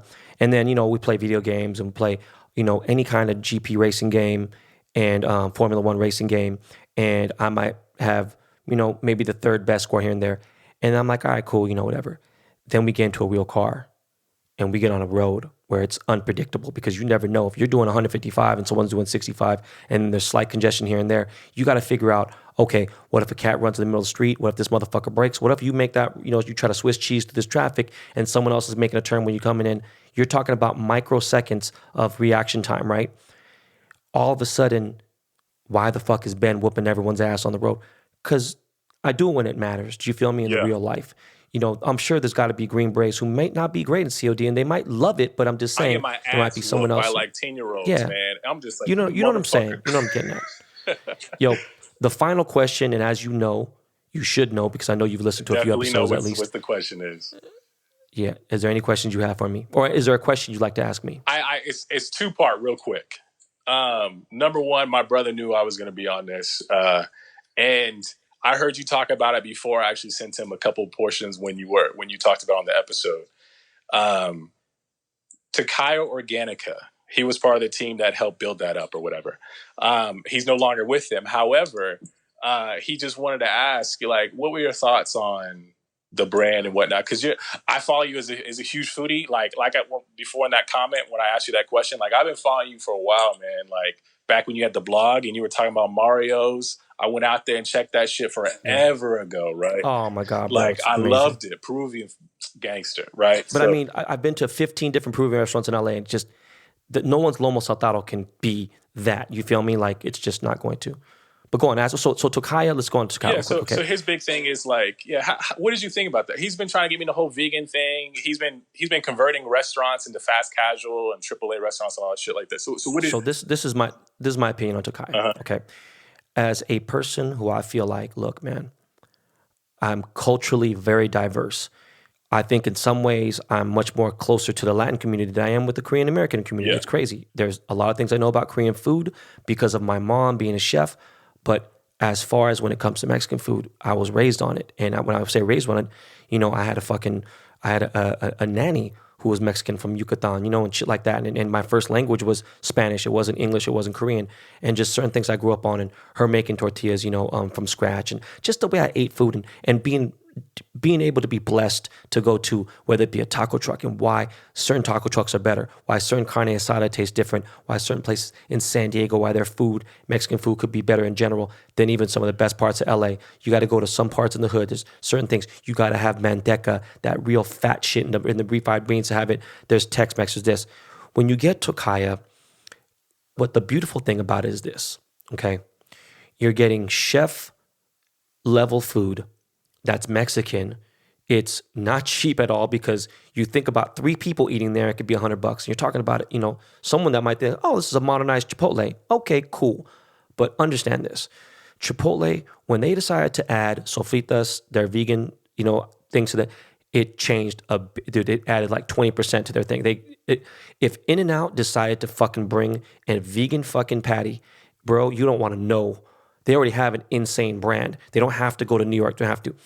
With Tokaya, they covered every fucking base. They had everything organic, fresh, free-range chicken, you know what I'm saying? Fucking, grass-fed beef. They have the best. They got vegan. They have vegan options in several. They don't just have, vegan chicken, but they got vegan picadillo. They have this, and this. We eat there a lot. A friend of mine who is a foodie, and that's what she does for a living. That's how she gets her bills paid and everything. She's in San Diego. They opened up the La Jolla location, and she got this gold card. And I went in there. I was like, let me check this shit out. Now, they really went in there with Dolby 7.1 surround sound. They covered every fucking angle. How could you say anything? Like, it's like, yo, you can go somewhere. You go, oh, I don't eat this, and this. Bitch, you going to eat something in here. Yeah. You know what I'm saying? Like, they really covered it. And so I think on a 1 to 10, I want to give them a 7.5 or 8. I think as far as the taste and everything, they got the flavors. You have to fuck around and figure out, because, bro, when you have 8 different choices for cheese, oh yeah, you're like, come, motherfucker, just give me the motherfucking Mexican goddamn cheese, bro. Stop playing. But then you have vegan Chipotle Jack. You have this, and this. You have fucking, you have so many different styles. Once you figure out what you like, and it took a little while, like I got the mushroom, quesadilla, and I'm like, damn, okay, now the vegan chicken is fucking bomb on this one. All right, boom, this is what's wrong. I got the wrong cheese on that time.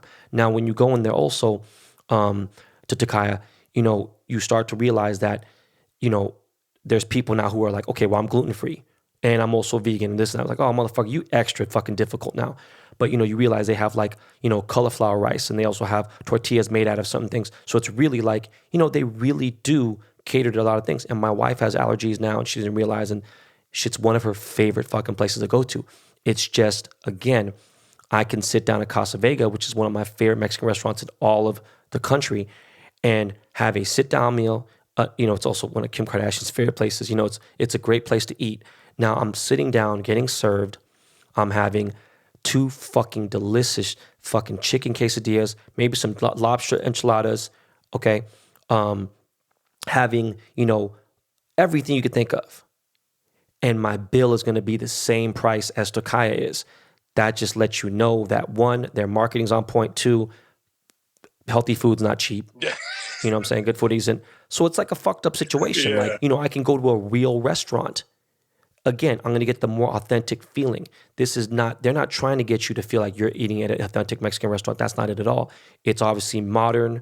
I wouldn't say it's hybrid or it's fusion. It's just healthy Mexican gourmet type food. So that's my real true opinion on it.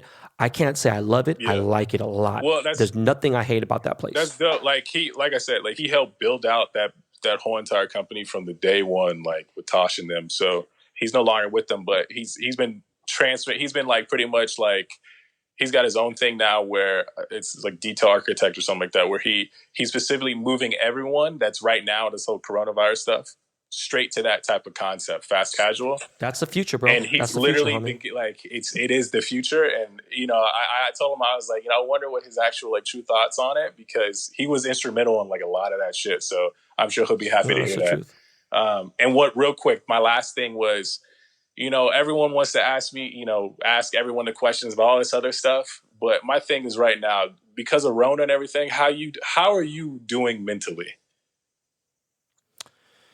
You know, I couldn't figure out the perfect words, and my life has never been about the perfect thing.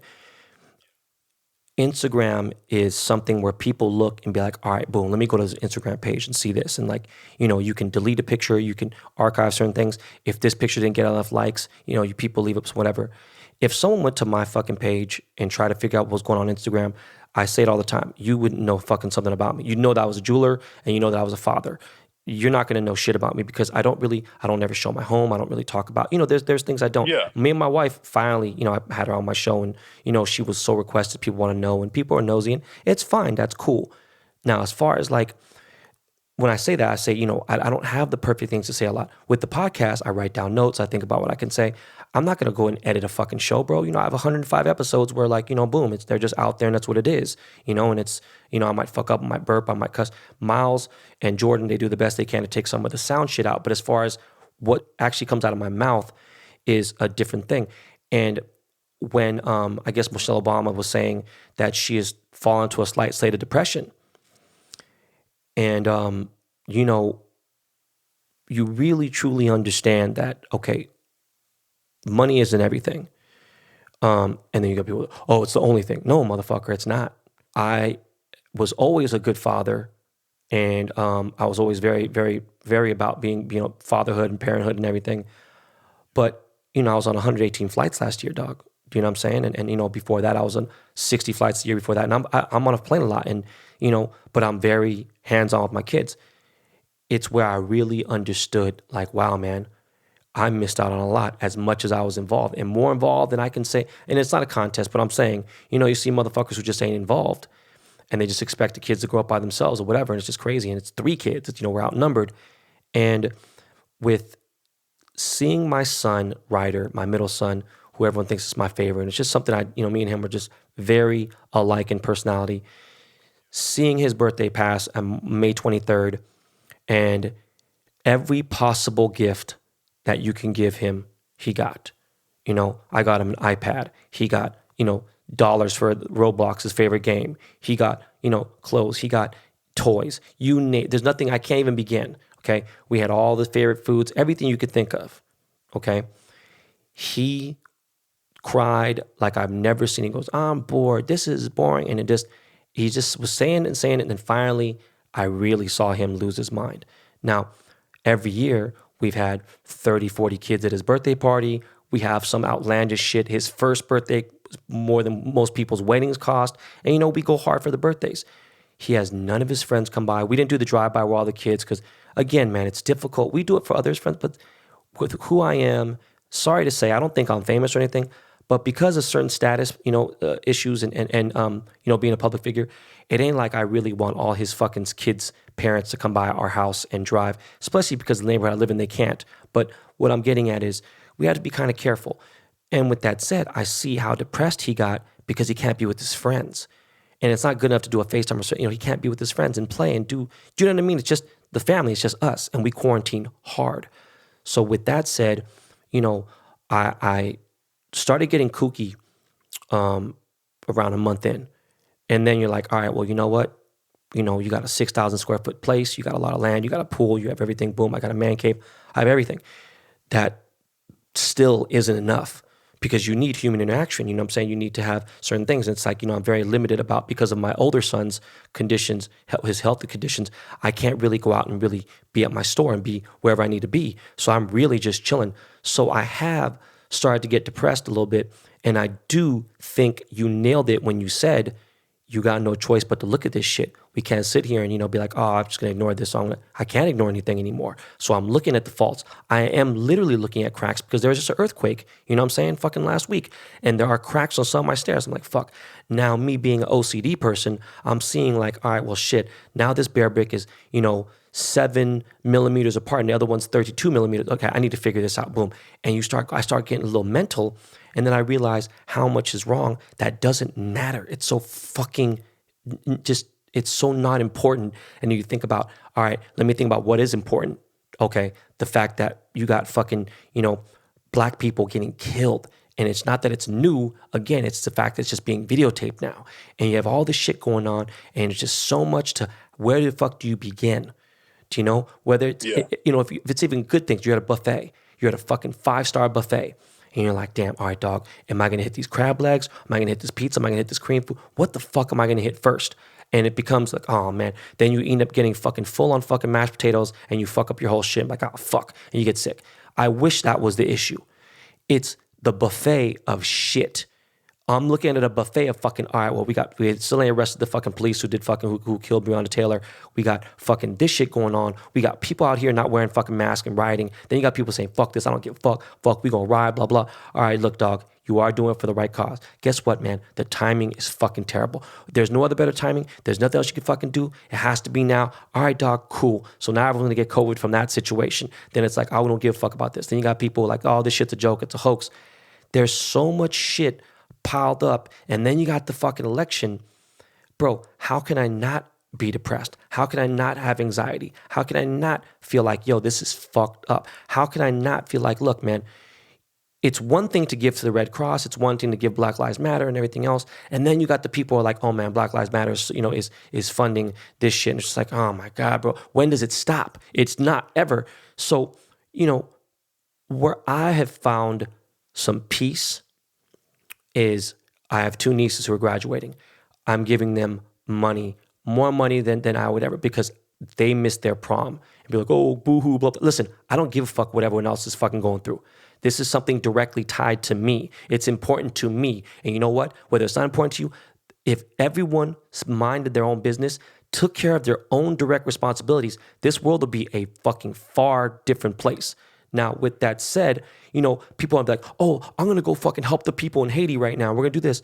I'm like, dog, look, bro, that's beautiful. That's admirable. Homie, you have a son at home you ain't seen in motherfucking 8 months, homie. You have a wife you ain't talked to. You want to go to Haiti and go help people? And I'm not saying that's not great. But, bro, you need to take care of your direct responsibility, homie. Priorities. Your priorities are fucked up. And what I'm getting at is, like, I handpicked 200 people to feed.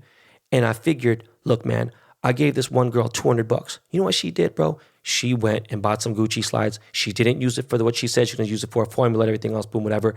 And I had a fake page someone had and followed her. And they told me, hey, bro, yeah, man, she's out here doing whatever. So I'm like, all right, look, not everyone is like that. But what I did was I figured, hey, man, let me team up with Postmates. I could pay directly. If I had their email address, I could add the credits into their account. So at least they were getting food. So I was feeding a lot of nurses, people out on the front lines, boom. Then I was feeding mostly single moms. People like, yo, man, I'm hungry, I'm broke too. Look, dude, life ain't fair. When you understand that, life is not fair.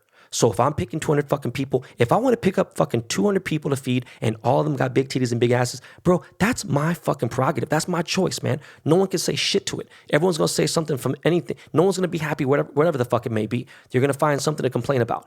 But I did find that looking through some of the DMs, and I get lost in them, and I see someone like, yo, man, and I really see a girl's page. I'm like, wow, man, this chick, not saying she didn't know any better or whatever it may be, she has 2 kids and she can't really feed them and she's in a bad situation and everything. It's like, all right, man, look, man, best thing for me to do is get this girl a $300 Target card. I know exactly how many fucking diapers she can get, how much formula she can get, and how many wipes she can get. And at least there ain't no motherfucking Gucci slides at Target. You feel me? And I just know. And I saw what it did and it changed her. And those little things, those little thank yous. Now, again, I can go to an organization and do that, but when I'm handpicking 200 people and feeding them $75 each, it went further than me going to somewhere and making sure at least, because you got a nonprofit, bro, they only have to give up really, 10% of that. The rest of it could be like, oh, well, 90% went to operating this and I had to fucking drive and gas. No, fuck all that. I'm going to handpick some people and feed them.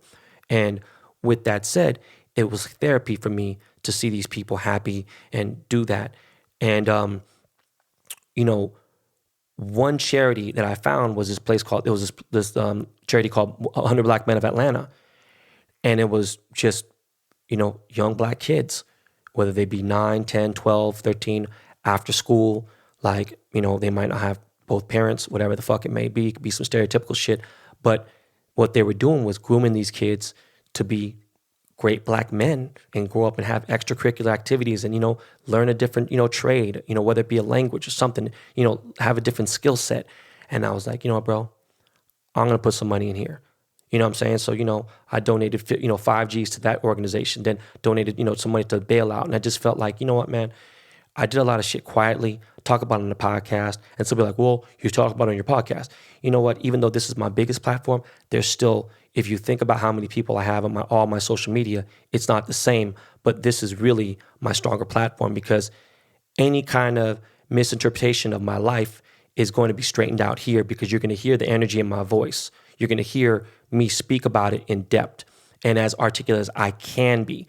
So that literally sums up the entire quarantine, besides watching half-ass basketball, which I'll take. the arena basketball league. Yeah. No, that's dope, man. That's dope. Like, it's, you know, everyone's in that mode right now where it's like stir crazy and how do I progress? So that's what it is, bro. But yo, man, holy shit, bro. Almost 2 fucking hours, man. Longest fucking interview, man. And you know what the crazy thing is, bro? I already know before December, I'm going to hit you up because there's other questions I didn't even touch on. We didn't talk about Obama. And you know what? I think I do want to talk to you after the election happens because people don't realize shit don't change. That motherfucker don't have to leave the office until, was it February? When does he have to actually get out? I think it's January 13th is inauguration. Around then, I think it's like... I don't fucking know. That motherfucking orange hair motherfucker. But yo, listen, hey, dog, thank you so much for coming on, man. And thank you for having me. Yeah, dog. And yo, Miles, man. Damn, bro. I don't know how the fuck we gonna get an outro on this bitch, but they'll throw on some Lakey Lake real quick, and yo, folks, we'll be right back.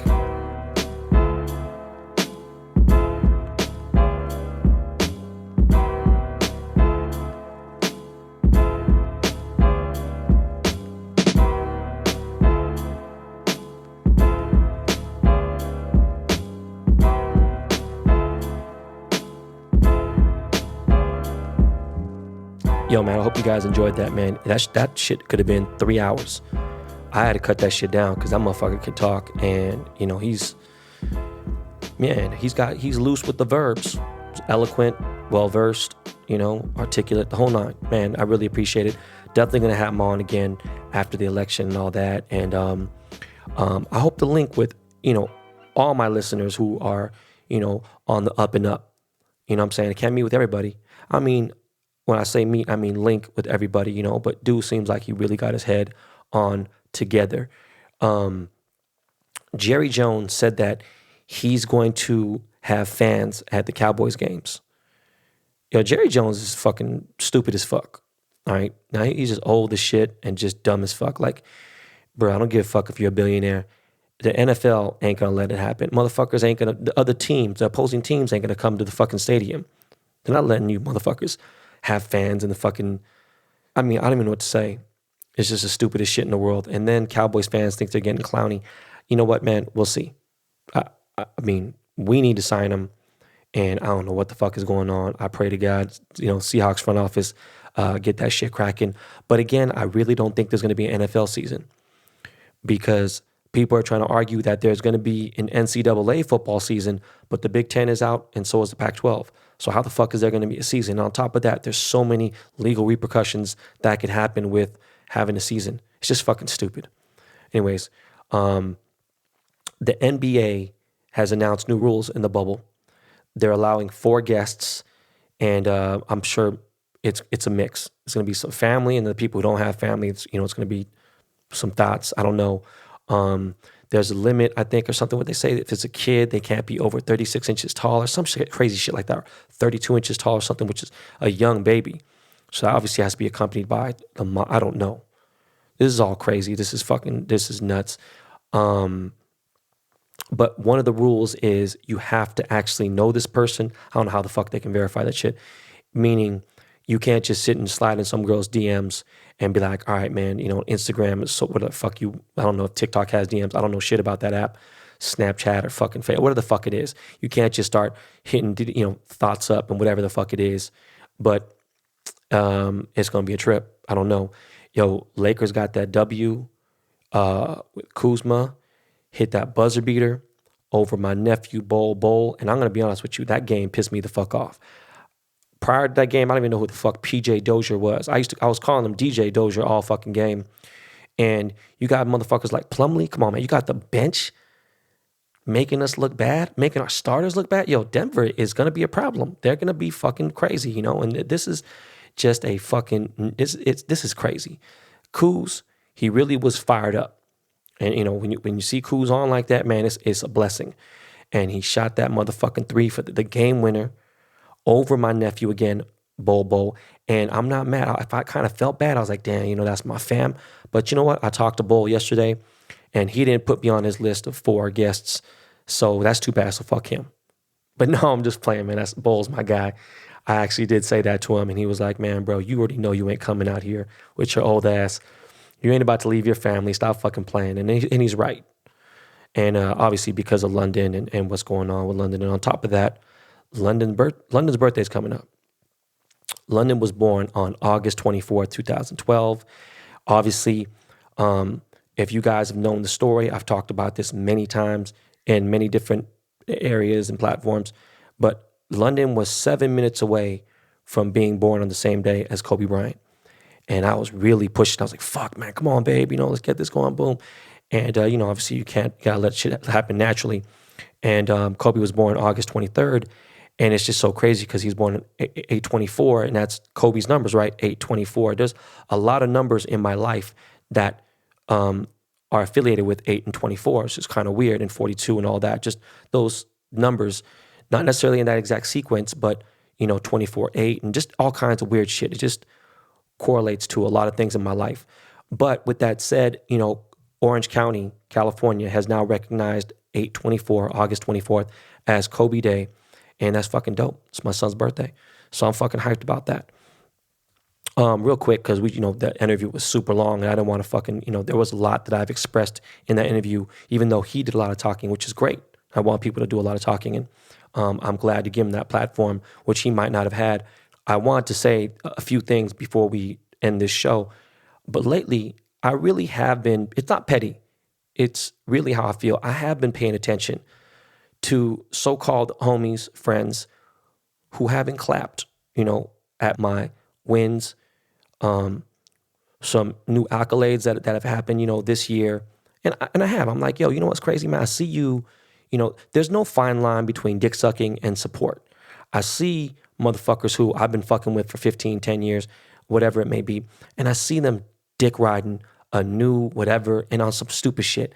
But yet, whether the algorithms are fucked up or anything else, it's like I go back and I see, and I'm like, it's so funny, man. You motherfuckers are y'all kill me. Yeah, and that's cool. I'm like, yeah, man, but don't hit me up to ask you for support. You know what I mean? It's like, I don't give to get. It's just, but there's a mutual respect between people. And you should pay attention to, to those who ain't clapping when you win. Motherfuckers celebrate when you lose, and you got to just know what it is, and just as I get older, I just see it better, and my vision is way clearer. You know what I'm saying? My shit is 2015. And I actually had 2015 vision. It was better than 2020. I'm thinking about going back to only following 30 people. And, to tell you the honest truth, though, don't worry about if I follow you on social media. Okay, I don't follow my mom on social media. And there's a reason why. I don't want people fucking with my mom. I don't want people messenger. She don't even understand this shit. But worry if I follow you in real life. All right? That's what you should worry about. All right, fam? Worry about me following you in actual life, not on fucking social media. Motherfuckers are so fickle these days. They're so funny style. Motherfuckers will say anything just to get something on a business level. And I just, man, some dude sent a DM to the podcast page. He was like, hey, man, you always say, I'll talk about that later and blah, blah. Motherfucker, I don't ever hold my tongue. Y'all should know that already. Because if I was holding my tongue, I wouldn't say all types of bitches and motherfuckers and dick stained Donald Trumps and all types of fucking Wonder Bread bag treatment in the ass and all the other stuff. Man, if I forgot, okay. But a motherfucker never holds his tongue. Real quick, when it goes to the hobby, we're at card 200, so we're halfway done with Project 2020. I'm about to maybe do a release. I'm going to wait and see. I'm praying to God these Cal Ripken, this notification comes in that they're going to get shipped, because I want to kind of do the card release all at the same time. My 1 to 50 and then my 1 to 10. My autos are being authenticated. Right now, what I'm doing is on my 1 of 1s, I'm getting them slabbed. So they're even more official through Beckett. I might do my 1 of 10s through that. It takes like about a week or so, and it's worth it because it's really making things worth a little bit more money. But I am selling 1 of 1s. Now, that's going to be Ichiro, Frank Thomas, Mike Trout, Ricky Henderson, Dwight Gooden. All the cards I've done, I'm doing 1 of 1s, and I'm going to sell on the website on bbdtc.com. I have a couple air cards that are official, that have been recognized by Beckett, that authenticated, and I just wanted to keep you guys updated with what's going on with that. I don't have an exact date for Topps, my Topps Chrome BBDTC set. It's limited edition. Just know that when I can release the date, I will. And that's it for that. I wanted to say again, before we get out of here, look, sometimes you really got to take a financial L for a win. Okay? You got to understand, sometimes there are people out there who might not be working as hard as you. And that sucks. And they get more shine, right? And you try to figure it out. But what they're doing is they're working smarter. Okay? And they're investing in themselves and their brand. And they're paying a publicist to get them the right shine. Okay? And if that's done right, it can work. And then you look back at the few $1,000s you might spend on a publicist or an agent, whatever it may be. And it is a financial L for the win, but it's not really an L, but it's a negative in your pocket that's going to go to positive to your future, and eventually a positive to your pocket as well.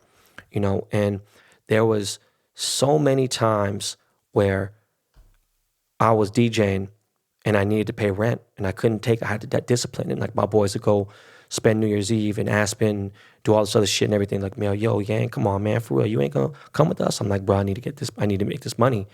And, I don't necessarily regret it, because, I had to make bread. And those aren't L's or nothing, but, I took the short-term fun and was like, nah, man, it's cool. I'm gonna have way more fun later. And I'm having that now. So, I'm just letting you guys know, man, sometimes you really have to, take that hit in the pocket for a brighter, better future. And it could be a gamble. Nothing's guaranteed, man. I tell you guys, life is not fucking guaranteed, and life isn't fair. But you must invest in yourself, invest in your brand. Sidebar, there was a dude who got busted in Sacramento, or I forgot what county it was. And he had fucking almost 6,000 fake VVS pens. Yes, fake. Look at the picture. Look at it closely. That bust was in the last couple days. And FYI, we haven't had those type of pens in over 2 years. We've been rocking with C-cells, since 2018 early. So it's like, look, man, keep it pushing, y'all. Appreciate you guys looking out, but we're good. And this Purple Lean, this Jonas B, Ben Ball, the strain fucking, this flower I got is so fucking fire. Shout out to my Cookies fam. Shout out to Skypack. The place that brought you cereal milk and Gary Payton. Yes, that's where Ben Ball did the strain is coming from. And I'm thinking about going pescatarian again for 10 days. We will see what happens. I'm saying? I went vegetarian for 10 months. I went pescatarian for almost the same. I just need to try to figure something else out, man. I feel crazy. And I think I'm going to try juice cleanse after that. Maybe a 3-day, maybe a 5-day. I don't know yet. But guys, that is it. That's a fucking wrap on episode 106.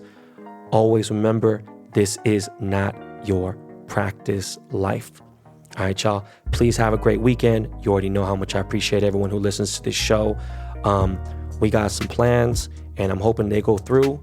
And and obviously you guys will know first. So again, God bless. Lakey, how you doing, brother? All right, man. Hey, man, bust me out with some music. All right, y'all. Peace.